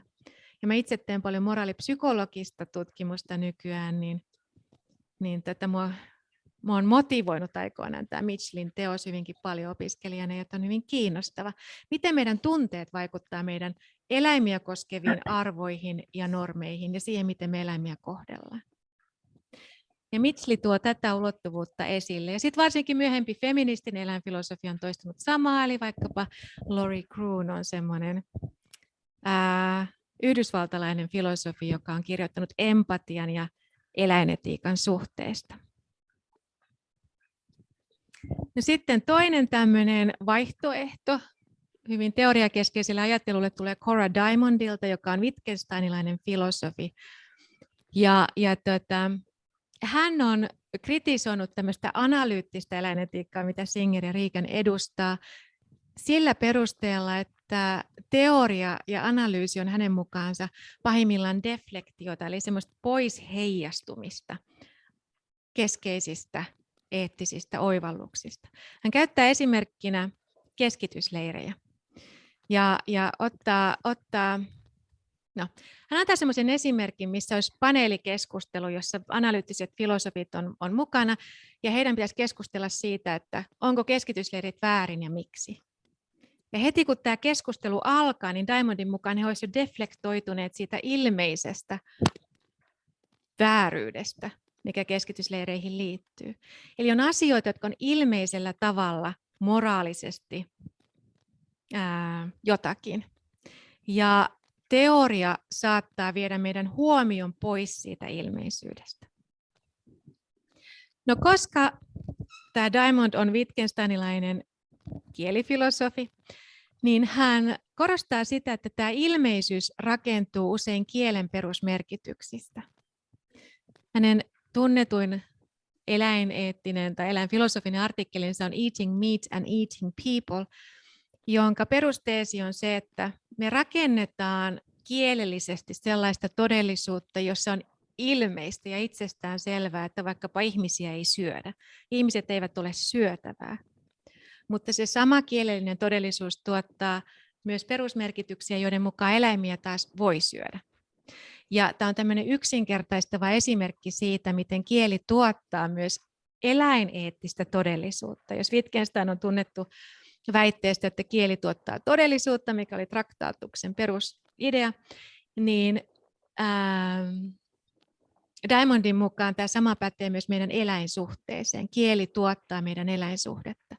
Ja se tuottaa tämmöisiä ilmeisyyden tuntemuksia, siis itsestäänselvyyden ajatuksia. Ja teoria, joka ei huomioi näitä perusmerkityksiä, ei välttämättä pysty muuttamaan ihmisiä. Se ei vaikuta heihin, eikä se ole suostuttelevaa. Ja todellisuus avautuu elämänmuotojen ja kielen kautta, ja siksi se kieli on hyvin, hyvin tärkeää ottaa lukuun silloin, kun puhutaan eläinetiikasta. Ja Diamondin ajatuksena on se, että usein meidän perusmerkitykset on voimakkaan ihmiskeskeisiä. Ja me voitaisiin vain seurata tätä ihmiskeskeisyyttä ja ajatella, että toki on ilmeisellä tavalla niin, että me syödään eläimiä, mutta me ei syödä ihmisiä, ja on itsestään selvää, että eläimiä kohdellaan vähemmän kunnioittavilla tavoilla ja niin edespäin. Mutta hän painottaa sitä, että tänne ei tarvitse mennä näin. Että meillä on itse asiassa piilotettuna meidän perusmerkityksiin ja kieleen paljon eläinmyönteistä ajattelua, joka täytyy vain kirjata auki ja tuoda esille. Ja hän esittää, että kanssakulkijuuden asenne on semmoinen yleinen, mutta piilevä merkitys meidän kielessä. Meillä on itse asiassa paljonkin kanssakulkijuutta, fellow feeling on se termi, mitä hän käyttää suhteessa eläimiin. Tämä ei ole sellainen perinteinen moraalimäärä, mutta nimenomaan arkeen ja asenteisiin ja moraalipsykologian liittyvä juttu. Ja Diamond ajattelee, että olisi järkevää tuoda tätä enemmän mukaan eläineettiseen keskusteluun, koska se vaikuttaa ihmisissä.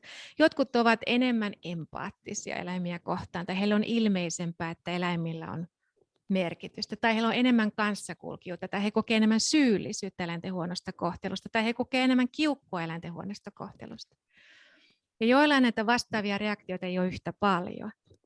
Ja kieli tuottaa osittain näitä erontekoja ja meidän kulttuurinen todellisuus, vaikkapa juuri se, että mitä merkityksiä me liitetään miehiin ja maskuliinisuuteen. Se on yksi osoitus siitä, miten kieli vaikuttaa ihmisten eläinasenteisiin. Kun kulttuuri kielellisesti kuvaa mieheyden kovaksi ja armottomaksi ja epäempaattiseksi, niin silloin käy hassusti. Sen takia Diamondin mukaan olisi oikein hyödyllistä, jos me enemmän leikiteltäisiin näillä kielen merkityksillä, jos me enemmän tuotaisiin esille sellaista kieltä, joka kutsuu esille sitä kanssakulkijuutta, joka vastustaa armottomuutta ja kovuutta ja eläinten alempaa asemaa. Ja hän väittää tosiaan, että meillä on jo kielessä paljon sellaista. Tässä on Norsun maalama teos, ja se on muistutuksena mulle itselleni siitä, että Diamond ajattelee, että taide, kirjallisuus, runous, elokuvat on yksi reitti kutsua ihmisissä esille sellaisia kulttuurisia oivalluksia ja merkityksiä, joiden puitteissa myös eläimillä on väliä. Ne voi kutsua esille empatiaa, ne voi kutsua esille syyllisyyttä, kiukkua, mitä ikinä. Eläinmyönteiset asenteet on juttu, mitä on helpompaa houkutella esille taiteen kuin analyyttisen argumentin kautta. Siksi Diamond houkuttelee meitä altistumiselle. Ja tämä altistuminen nyt on tämmöinen termi, jonka hän on lanseerannut, ja se tarkoittaa sitä, että me altistutaan eläimelle, me ollaan vuorovaikutuksessa eläinten kanssa, mutta myös sitä, että me altistutaan erilaisille kielellisille merkityksille. Että me leikitellään myös sellaisilla merkityksillä, mitkä on meille itsellemme vieraita. Jos me ollaan totuttu tietynlaiseen eläinasenteeseen, tietynlaiseen maailmankuvaan, tietynlaiseen oletukseen eläimistä, niin olisi hyvä, että me altistutaan myös muille vaihtoehtoille. Eli vaikkapa, että ihminen menee kuulemaan eläinetiikan luentoa, tai että hän lukee eläinoikeusmateriaalia, tai että hän altistaa itseään sille toiselle mahdolliselle tavalle lähestyä eläimiä. Ja tätä kautta sitten Diamond ajattelee, että ihmisillä olisi mahdollisuus kohdata laajemmin eläin ja eläinten kokemukset ja eläinten näkökulma. Ja että eläinetiikka toteutuisi ilman teoriaa. Se toteutuisi siis kielen, kulttuurin, taiteen kautta.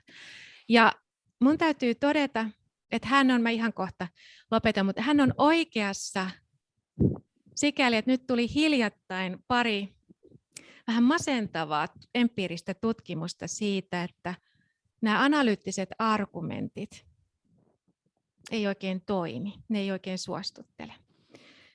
Ja yksi tutkimus oli semmoinen, missä Singeriä pyydettiin, siis tätä Peter Singeriä pyydettiin kirjoittamaan mahdollisimman suostutteleva, mutta täysin analyyttinen, rationaalinen argumentti sille, miksi ihmisten pitäisi lahjoittaa enemmän hyvän tekeväisyyteen. Ja sitten sen ohella annettiin muita vaikuttamiskeinoja. Ja kävi ilmi, että se analyyttinen argumentti ei tehoa oikein ollenkaan. Eli ihmiset ajattelevat, että okei, olet oikeassa, mutta sitten ne jatkaa sitä entistä elämäntapaansa. Ja tästä on nyt sitten tehty toisiakin tutkimuksia, missä on havaittu, että infodokumentit, missä tarjotaan informaatiota vaikkapa ilmastokriisistä tai eläinten kohtelusta, vaikkapa Cowspiracy oli siinä mukana, joka on tämmöinen dokumenttielokuva, niin nekään ei johda muutokseen. Eli informaation tarjoaminen, teoria, ei välttämättä ole kauhean suostuttelevia. Ja sen sijaan juuri perusmerkitysten esille tuonti voisi olla vaihtoehto. Se, että ihmisille tarjotaan jotain, joka menee niin sanotusti tunteeseen, mikä houkuttelee empatiaa, mikä kääntää asioita vähän päälaille ja saa ihmisiä itse miettimään, ehkä osallistumaan keskusteluun, ehkä väittelemään, ehkä niin kuin ajattelemaan asioita laatikon ulkopuolella itse. Mutta tosiaan vaikuttaa siltä, että jossain määrin tämä Diamond on tosiaan oikeassa.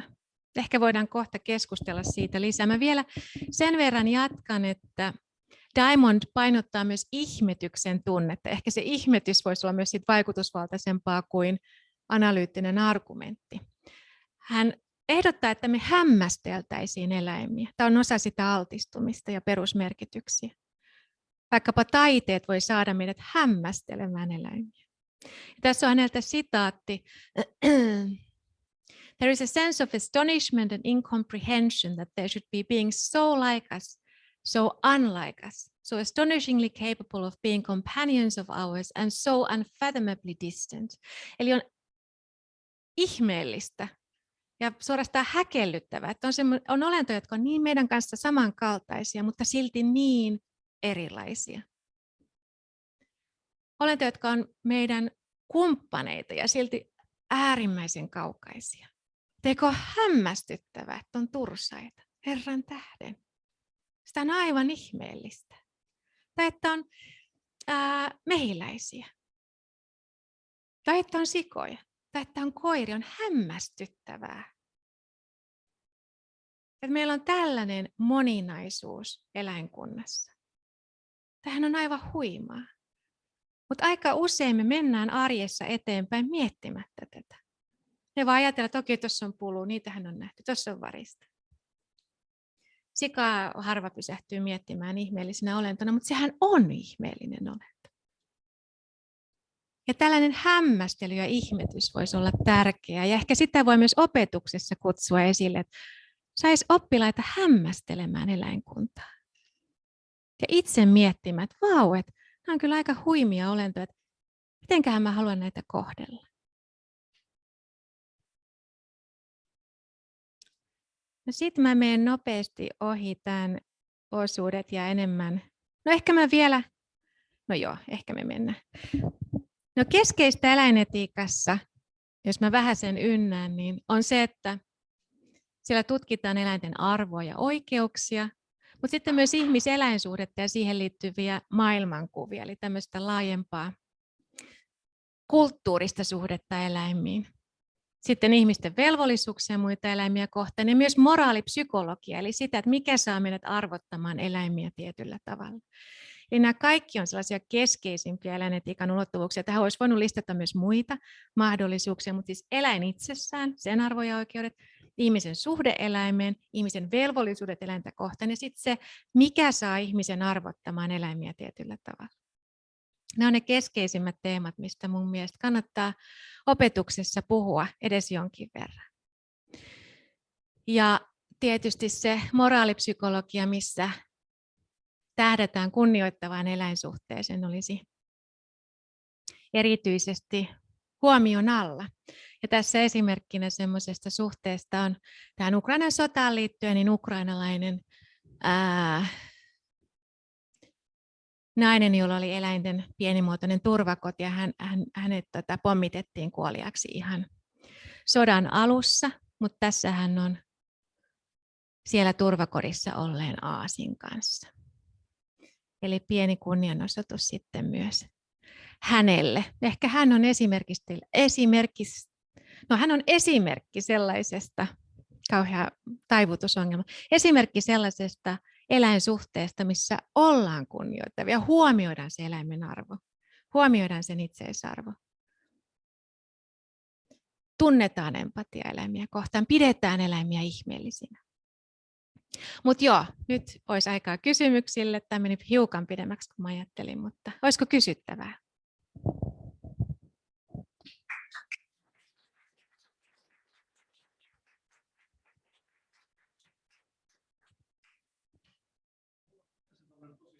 pieni tarkennus.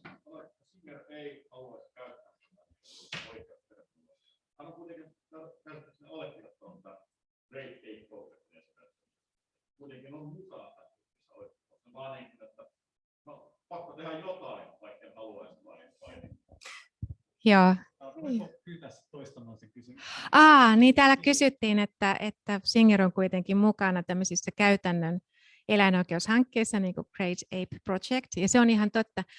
Ja hän on ottanut semmoisen praktisen näkökulman, että hän ei teoreettisella tasolla usko eläinoikeuksiin, että ne ei ole se termi, mitä hän siellä käyttää omassa filosofiassaan, mutta hän ajattelee, että eläinten aseman edistäminen nykyisessä yhteiskunnassa, missä oikeusterminologia on niin yleistä, niin se on käytännön tasolla hyödyllistä.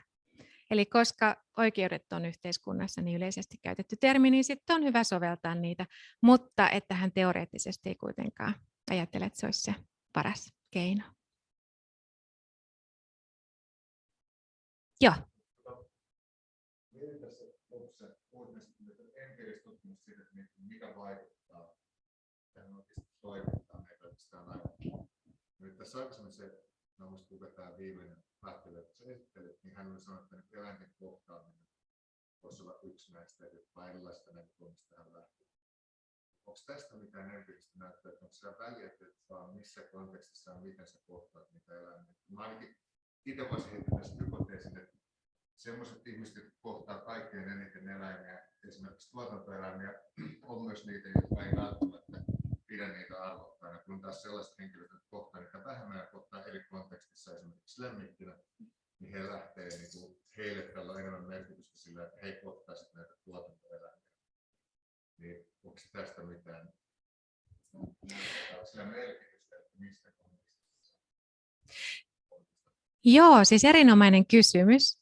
Ja tämä kysymys siis oli se, että onko sillä merkitystä, miten eläimiä kohtaa. Ja sillä on ehdottomasti, eli se lähtökohta, se näkökulma sille tilanteelle on hirveän keskeinen. Ja on tutkitusti niin, että vaikkapa eläintuottajat kokevat vähemmän empatiaa eläimiä kohtaan, koska olisi psykologisesti todella kuormittavaa heille koko ajan ajatella, että voi näitä eläinparkoja, ne on tuossa ahtaissa karsinoissa. Sen sijaan heille on psykologisesti mielekästä etäistää se eläin ja ehkä mekanisoida sitä eläintä ja irrottautua siitä tilanteesta psyykkisesti. Ja sitten on tutkitusti niin, että jos ihminen suhtautuu koiraan yksilönä, niin hänellä on myös hyvin erilaisia eläineettisiä ajatuksia siitä koirasta kuin jos ihminen suhtautuu koiraan vaikkapa vaan välineenä johonkin, no vaikkapa metsästysvälineenä tai vartiointivälineenä tai jonain muuna. Eli se näkökulma on hyvin tärkeä. Ja semmoinen altistuminen, mitä mä olen itse korostanut, joka voisi parhaimmillaan kutsua esille tätä ihmetystä, on semmoinen, mikä on mahdollisimman vapaa hyötykäytöstä. Ja tämä sopii myös luontokontekstiin. Eli jos me halutaan hämmästellä luontoa, niin on hyvä, että me mennään sinne metsään ilman, että me etsitään sieltä jotain välitöntä hyötyä itsellemme, vaan ainoastaan ollaan. Ja sama pätee eläimiin, eli jos me lähestytään eläimiä ilman, että etsitään niistä jotain, me saatetaan hämmästyä pikkuhiljaa ihan eri tavalla. Ja se kohtaaminen on hyvin erilainen ja mahdollistaa ehkä enemmän sitä itseisarvon ajatusta. Eli moraalipsykologisesti on tosiaan niin, että sillä näkökulmalla on valtavasti merkitystä. Onko muita? Joo. Mä kerron ensin esimerkin ja johdan siitä sitten kysymyksen. Mä itse työskentelen journalistina ja olen jonkun verran tässä roolissa nostanut esiin eläinten oikeuksiin liittyviä asioita ja joskus tehtiin suoraan TV-lähetykseen sellainen suoraan esimerkiksi niin näistä teoriasta ponnistava video, jossa yritettiin herättää ihmisiä ajattelemaan sitä, että jos sika on todistetusti yhtä älykäs ja kyvyltään samanlainen kuin 3-vuotias lapsi, niin miksi on oikein syödä sikaa, mutta ei 3-vuotiasta lasta. Ja tässä videolla esiintyy mun oma 3-vuotias tytär. Ja sen kautta siis saatiin valtavasti palautetta. Ja itse muun muassa menetin muutaman ystävän tämän seurauksena. Ja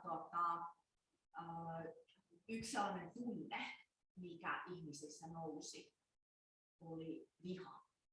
Valtava viha siitä, että miten uskallatte puuttua meidän tai minun tapaani nähdä eläimet tai ylipäätään lihansyöntiin. Sehän oli tavallaan se kritiikki, mihin tämä kohdistui. Tämä video, niin onko siitä jotain tutkimusta tai sulla jotain näkemystä, että mistä tavallaan syntyy se nimenomaan valtava suuttumus, kiukku, kun puuttuu ihmisten eläinsuhteeseen tai siihen, miten he näkevät, että he käyttää eläimiä hyväkseen. Ja sitten jatkokysymyksenä, että miten siitä vihan tunteesta pääsee yli ja ikään kuin käsittelee sitä asiaa jonkun muun tunteen kautta. Joo, toikin on erinomainen kysymys. Teillä on kaikilla tosi hyviä kysymyksiä, semmoisia ytimeen meneviä. Ja tämä kysymys siis oli se, että miten välttää sitä, että ihmiset reagoi kiukkuisesti tämmöiseen eläineettiseen pohdintaan ja erityisesti ruokavalion kritiikkiin. Siitä on jonkun verran tutkimusta. Nyt on viime vuosina yhä enemmän tehty psykologista tutkimusta eläinsuhteesta ja on havaittu muun muassa se, että identiteetillä on valtavasti väliä. Ihmisethän on hyvin identiteettiperustaisia olentoja ja koska me ollaan sosiaalisia eläimiä, identiteetti muodostetaan siinä sisäryhmässä ja se on meille semmoinen, me puolustetaan identiteettiämme hyvin helposti. Ja ruoka on identiteetille hirveän keskeinen. Ja siinä on jotain kulttuurisia sävyjä, että joissain kulttuurissa se on erityisen keskeinen osa ja rituaalinen osa sitä sisäryhmää, mutta tosi keskeinen osa identiteettiä. Mutta myös lännessä se on ihan ilmiselvästi keskeinen tekijä silloin, kun mietitään identiteettiä ja Suomessa. Tämä tulee mun mielestä todella hyvin esille silloin, kun puhutaan juuri lihansyönnistä. Ja siihen identiteettiin liittyy mytologian rakentaminen, eli tietynlainen ajatus siitä, että ainahan näin on tehty. Ja silloin ei vaikkapa huomata sitä, että ihminen syö Suomessa nykyään valtavasti enemmän eläintuotteita kuin vielä vaikkapa 100 vuotta sitten. Ja ei muisteta, että vaikkapa talvisodassa mentiin pitkälti kasvisruoan varassa silloin, kun suututaan siitä, että varusmiehille tulisi 1 kasvisruokapäivä viikossa.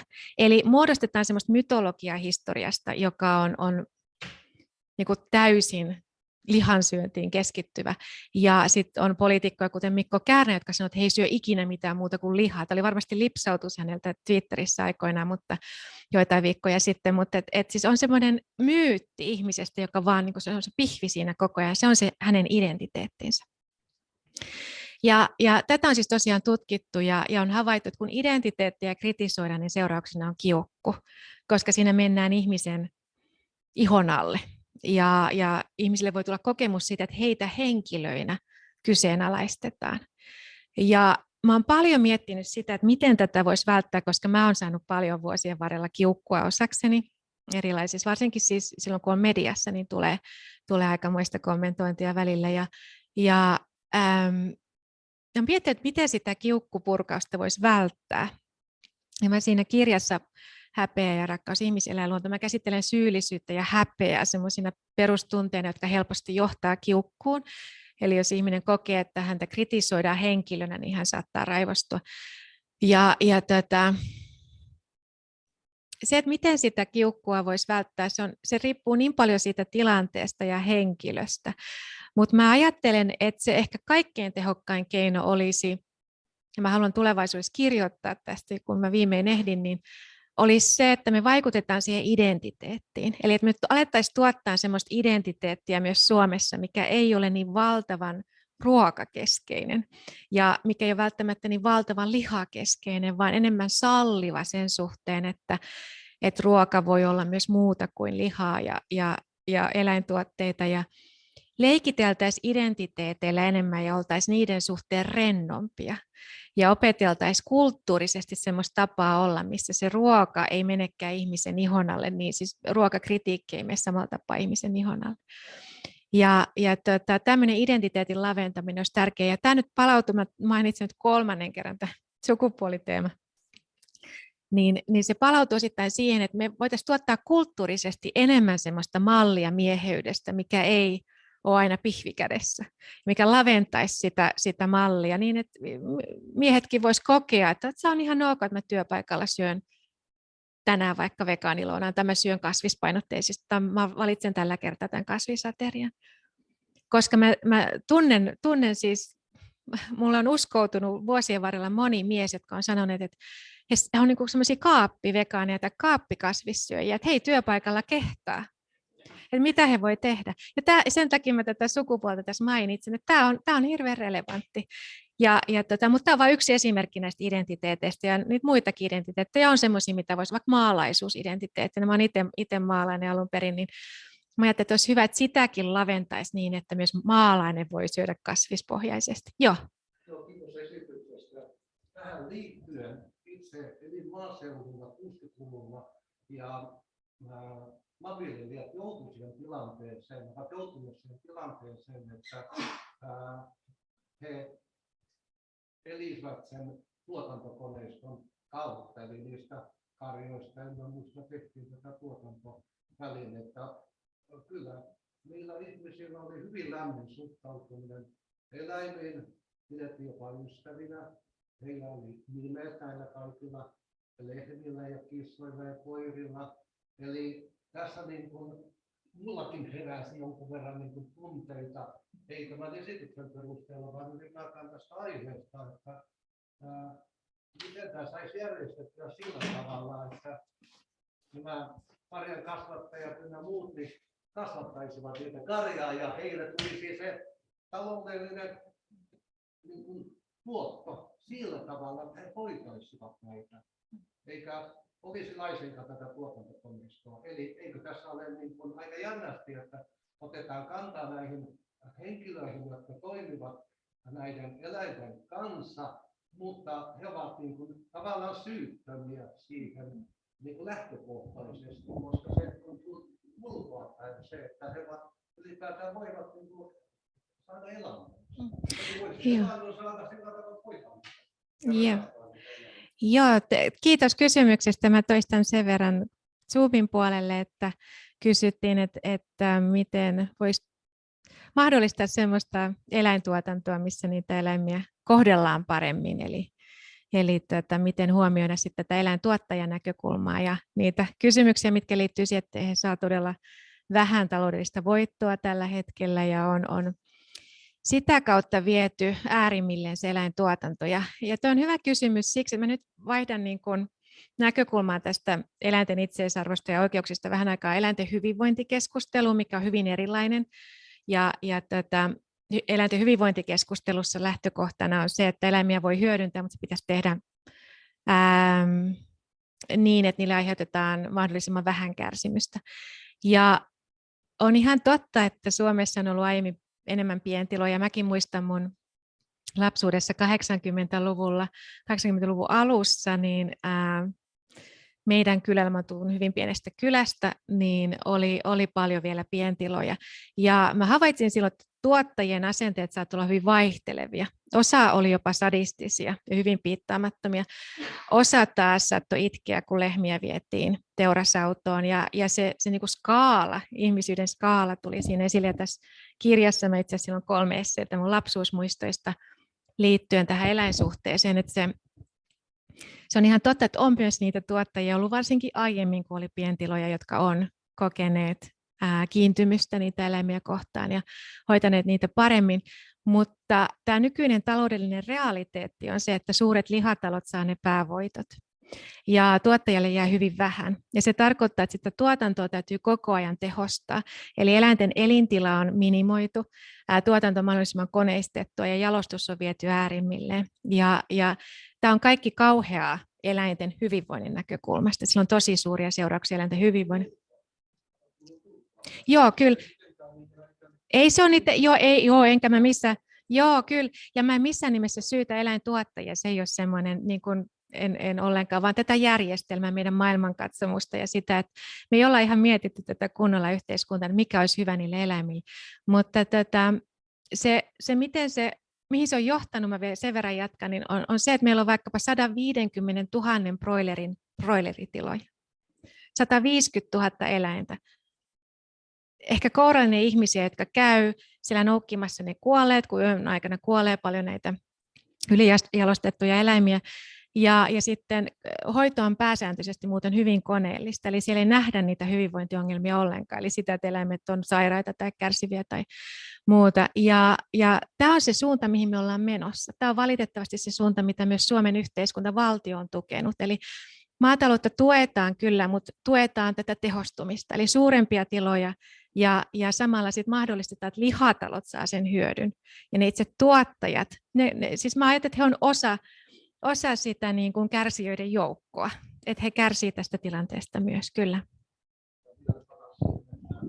Sosiaalisessa kontekstissa ne, jotka suhtautuvat eläimen vihamielisesti tai kohtelivat huonosti, heitä halveksittiin. Se yleinen tendenssi oli se, että nämä eläimet on, joille nyt ihan ystäviä, niin kuitenkin niitä pitää kohdella erittäin hyvin. Samoin jos joku koira tai kissa oli parantunut, niin niitä hoidettiin varsin hyvin, otettiin selviä, keneltä sen parantunut ja vietiin se sinne takaisin. Itsellään minulla ei koskaan ollut mitään kauhean voimakkaita tämmöisiä tunteita eläimiä kohtaan, mutta muistan kyllä sen, että meidän virkku vietiin pois. Me kaikki itsekin kyllä. Ja naapurissakin vähän itsekin.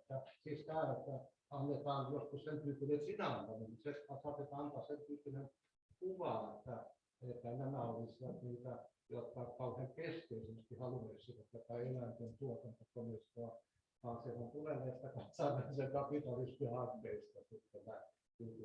Joo, kyllä se on ihan totta. Joo, kiitos kommentista. Joo.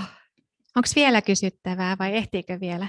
Chatissa olisi ainakin yksi ja kaksi kysymystä. Eli Emma kysyy, että sanoi, että kiitos esitelmästä. Tuohon Cora Diamondin ajatteluun sopisi mielestäni vallan yleinen havainto, että miesten kasvissyöntiin suhtaudutaan vähättelevästi humoristisesti, kun taas naisen kohdalla ei kyseenalaisteta samalla tavalla. Tämän ovat todenneet opiskelijatkin keskustelussa toistuvasti. Voisiko ajatella, että tässä on vika kielen käytössä vai ja kasvatuksessa tyttölapsille sopia eläinpehmolevyjä ja muuta? Joo, kyllä se niin kuin kasvatus on tuossa kohtaa hyvin keskeistä ja siitä on paljon sitä tutkimusta, mikä varmasti teille tuttua, että kasvatus on usein sukupuolitettua ja tytöille korostetaan tietynlaisia asioita, pojille muita. Ja kyllä tämän niin kuin tilanteen muuttaminen vaatisi sen kasvatuksen muuttamista, eli sitä, että näitä sukupuolirajoja rikotaan. Pojille opetetaan enemmän empatiaa, että sanotaan, että on ihan hyväksytä, että on niin kuin miehistä, että on hyvä juttu. Tämä, niin kuin, ja tytöille sitten puolestaan ehkä enemmän sitä kiukkua ja kiukun ilmaisua ja tämmöisiä seikkoja. Eli että hälvennettäisiin sitä sukupuolirajaa tässä kohtaa. Kyllä mä pidän sitä keskeisenä ja kiitän kommentista. Tosiaan yksi lyhyt huomio Liisalta chatista, että Kari Kuulan kolumni herätti kovasti kiukkua reilu vuosi sitten. Sovitteluperformanssi tosiasioita muuttunut. En tiedä mikä kolumni. Joo, siis tämä Kari Kuulan kolumni oli oli varsin suorapuheinen siinä ja hän vertasi eläintuotantoa keskitysleireihin. Hän on siis pastori ja tämä oli Kaupunkiamme lehdessä. Kirkko ja kaupunki, no niin, mikä on vaihtoehtoista, ei ole oikein. Mulla on huono nimi muisti, joo. Ja Kirkko ja kaupunki oli se lehti, ja siitä sitten syntyi kauhea selkkaus, ja arkkipiispakin lopulta otti kantaa, että ei näin voi puhua. Ja MTK oli erittäin vihainen, ja sitten se kolumni poistettiin, ja sen tilalle Kari kirjoitti maltillisemman kolumnin, ja se oli kyllä kiinnostava. Että sehän on, siis kolumneissahan on se vapaus, että saa sanoa aika räväkästi. Ja se pitäisi ajatella ihmisten niin, että tässä on kolumni, tämä genre on nyt kolumni. Siellä sanotaan jopa hyvin radikaaleja asioita, joiden kanssa mä en ole välttämättä samaa mieltä. Siis että joku voisi ajatella, että mä olin aika lailla samaa mieltä Kari Kuulan kanssa, mutta joku muu lukija ehkä ei. Ja siinä genren kohdalla pitäisi ajatella niin, että tämä on yhteiskunnallista keskustelua, tämä on keskustelun herättäjä. Ja nyt mä voin itse vastata tähän jotenkin ja sanoa, että ei se ole noin. Mutta että se poistettiin ja että tosi suuret jehut Suomessa suuttuivat siitä ja vaativat sitä sensuroitavaksi, niin se oli kyllä kiinnostava esimerkki siitä, että miten Suomessa keskustelu ja eläineettinen pohdinta on vielä aika puolitiessä yhteiskunnassa. Ja sanon. Oikeustieteelliseen näkökulmaan se ajatus ja itse asiassa olisi kauhean kiinnostavaa pohtia sitä enemmän nimenomaan suomalaisessa kontekstissa. Me tehtiin pari vuotta sitten sellainen katsaus siihen, että millä tavalla, minkälaisista asioista Suomessa tuomitaan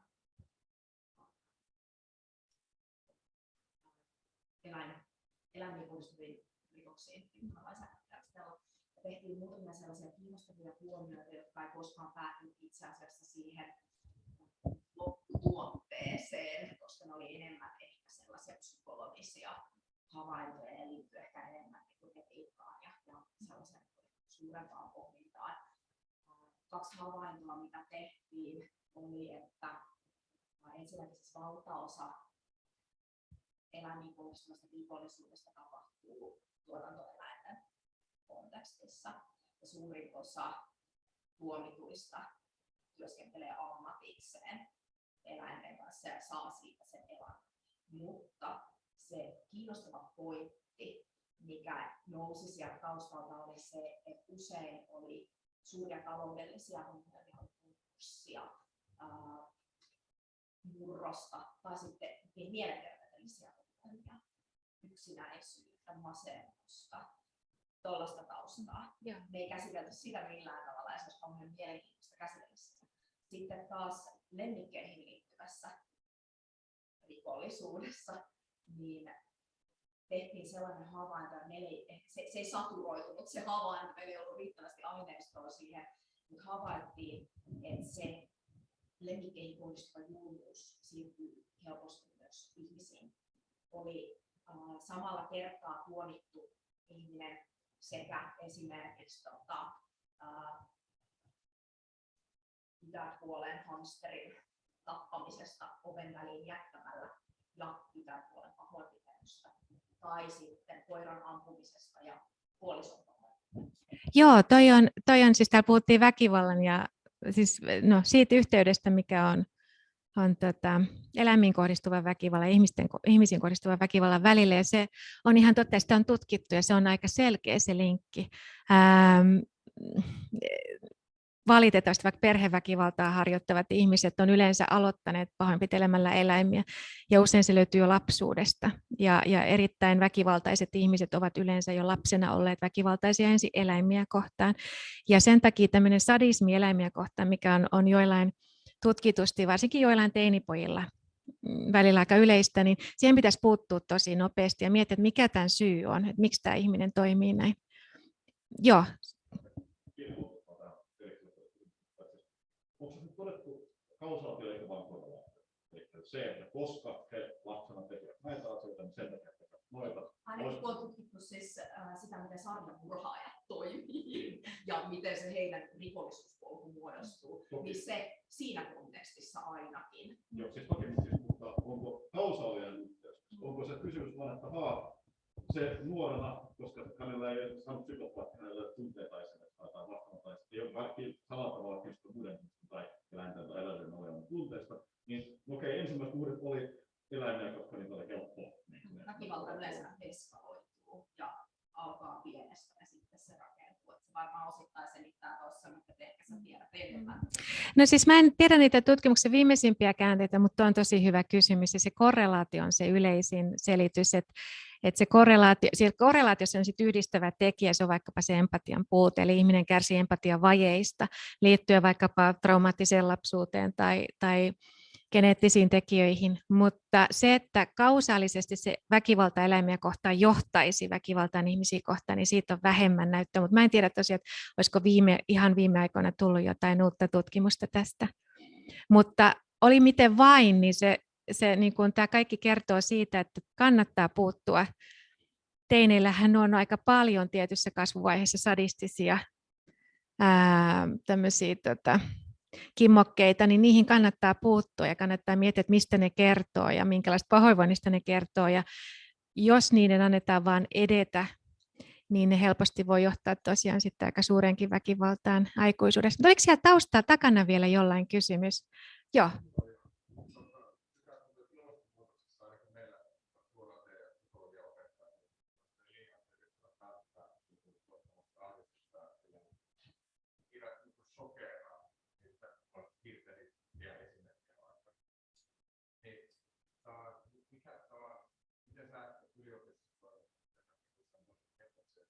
Mä jotenkin intuitiivisesti suhtaudun, tykkään siitä tyylistä, että sanot suoraan, laittaa nuoret näkemään. Tämä on tämä tilanne, tässä on tilanne, tässä on esimerkki, tässä on tekijä, tässä on ihminen. Näetkö sä jotenkin sitä vaaraa, että siitä tulee ei pelkästään se, että se tulee ahdistavaa, mutta se voi tuntua liian isolta tai kamalalta suurelta asialta.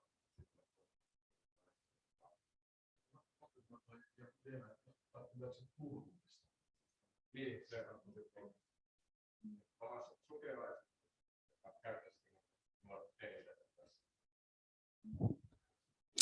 Joo, tosi erinomaisia kysymyksiä. Ehkä mä vastaan ensin tuohon turtumiskysymykseen, koska se on nyt sodankin aikana kauhean oleellinen ja me koko ajan kaikki altistutaan valtavalle kuvastolle ihmisten kärsimyksestä.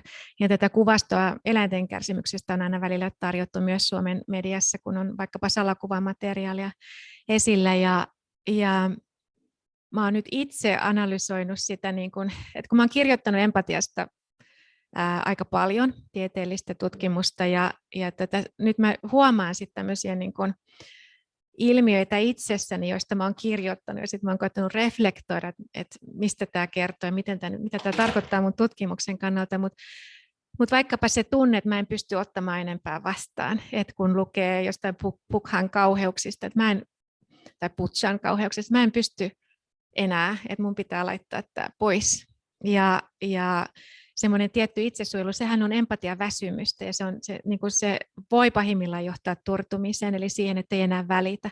Että ajattelee, että okei, tuolla tapahtuu kauheita, mutta mä jatkan mun elämää.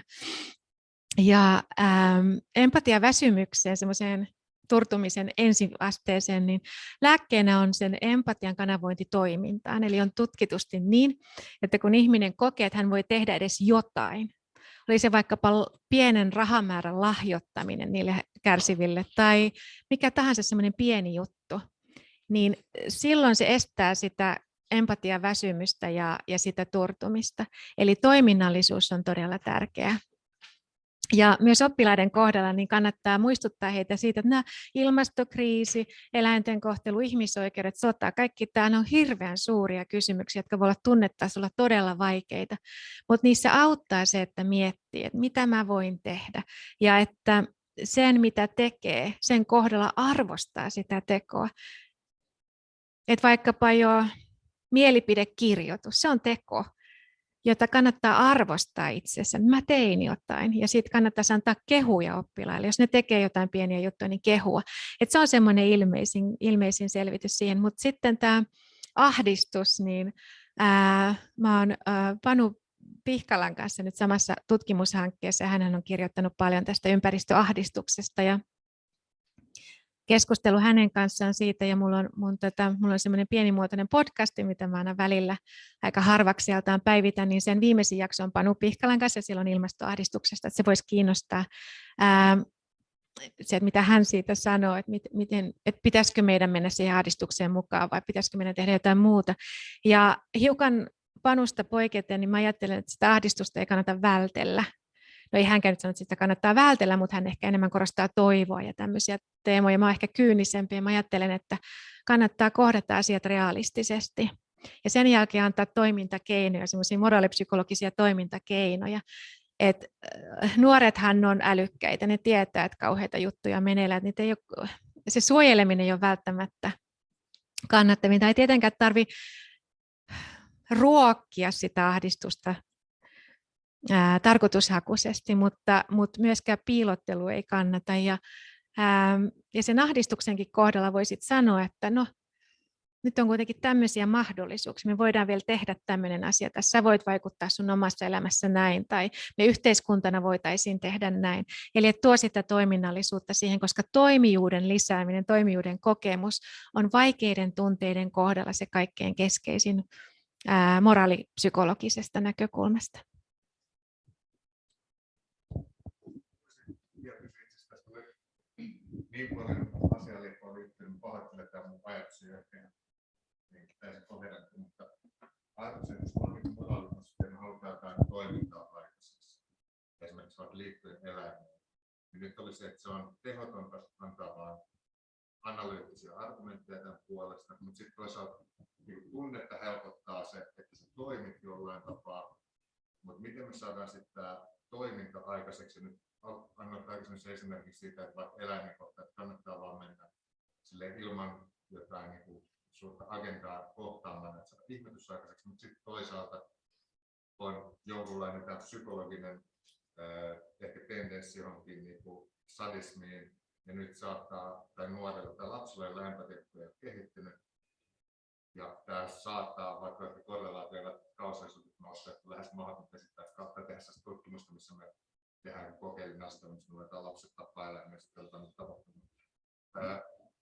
Joka tapauksessa tietyn tapaa tästä on se, että on kuitenkin on joku merkitys sillä moraalikasvattajalle pohjalla, mikä olisi niin semmoinen, jos sä pystyt antamaan toimintaan, että ei ole helppo kysymys, että jos me halutaan saada sitä muutosta aikaiseksi ja toiminnan muutosta aikaiseksi, niin mitkä olisi ne keinot, miten sen pitää tietyt fasilitoida ja tehdä.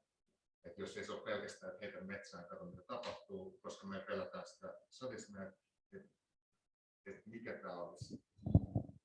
Joo, hyvä kysymys. Ja tosiaan tässä on tullut esille nyt tosi paljon erilaisia tekijöitä. Ehkä mä voisin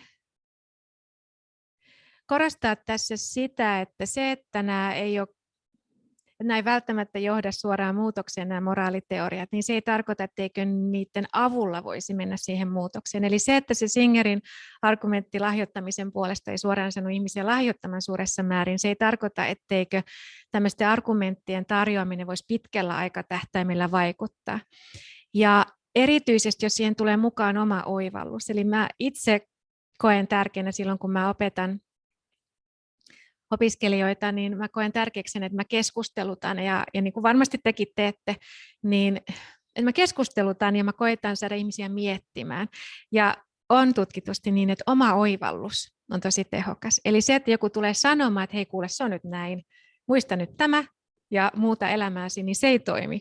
Mutta jos annetaan ajattelun avaimia, annetaan erilaisia teorioita, erilaisia näkökulmia ja kysytään, että hei, mitä sä ajattelet tästä, mitä sulle tulee tästä mieleen, jos siellä syntyy oivallus, niin se johtaa muutokseen.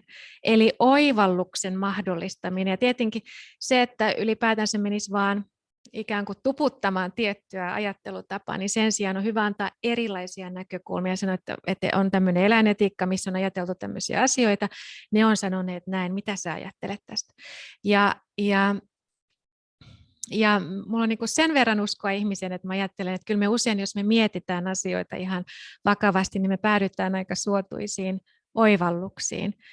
Varsinkin, jos siihen mukaan tuodaan sitten semmoista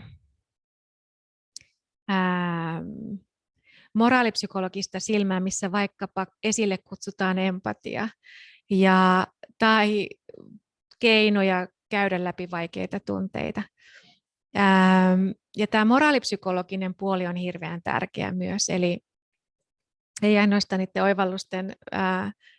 oivallusten tuottaminen, vaan myös se, että ihmisillä olisi semmoisia, tai opiskelija tai oppilaalla olisi semmoisia, hänellä olisi tunne siitä, että on sallittua päätyä nyt tietynlaiseen oivallukseen tai tietynlaiseen johtopäätökseen. Ja mä veikkaan, tässä mä palaan siihen sukupuoleen, kun se on niin helppo esimerkki, mutta että joku poika saattaa luokassa olla haluton sanomaan, että hän tuli nyt siihen johtopäätökseen, että meidän täytyy kohdata niitä eläimiä paljon paremmin, kun taas tytölle se on mahdollisempaa. Eli että pitää luoda myös semmoinen tosiaan tila, missä on ok ilmaista erilaisia moraalitunteita, riippumatta siitä, että mitä identiteettiä edusteli. Mä koitan tässä vastauksessa nyt kutoa näitä eri lankoja, identiteettiä ja moraalipsykologia ja sitten nämä teoriat. Ja tähän voisi lisätä vaikka mitä. Tuo on hirveän vaikea kysymys, mutta erittäin tärkeä kysymys. Joo.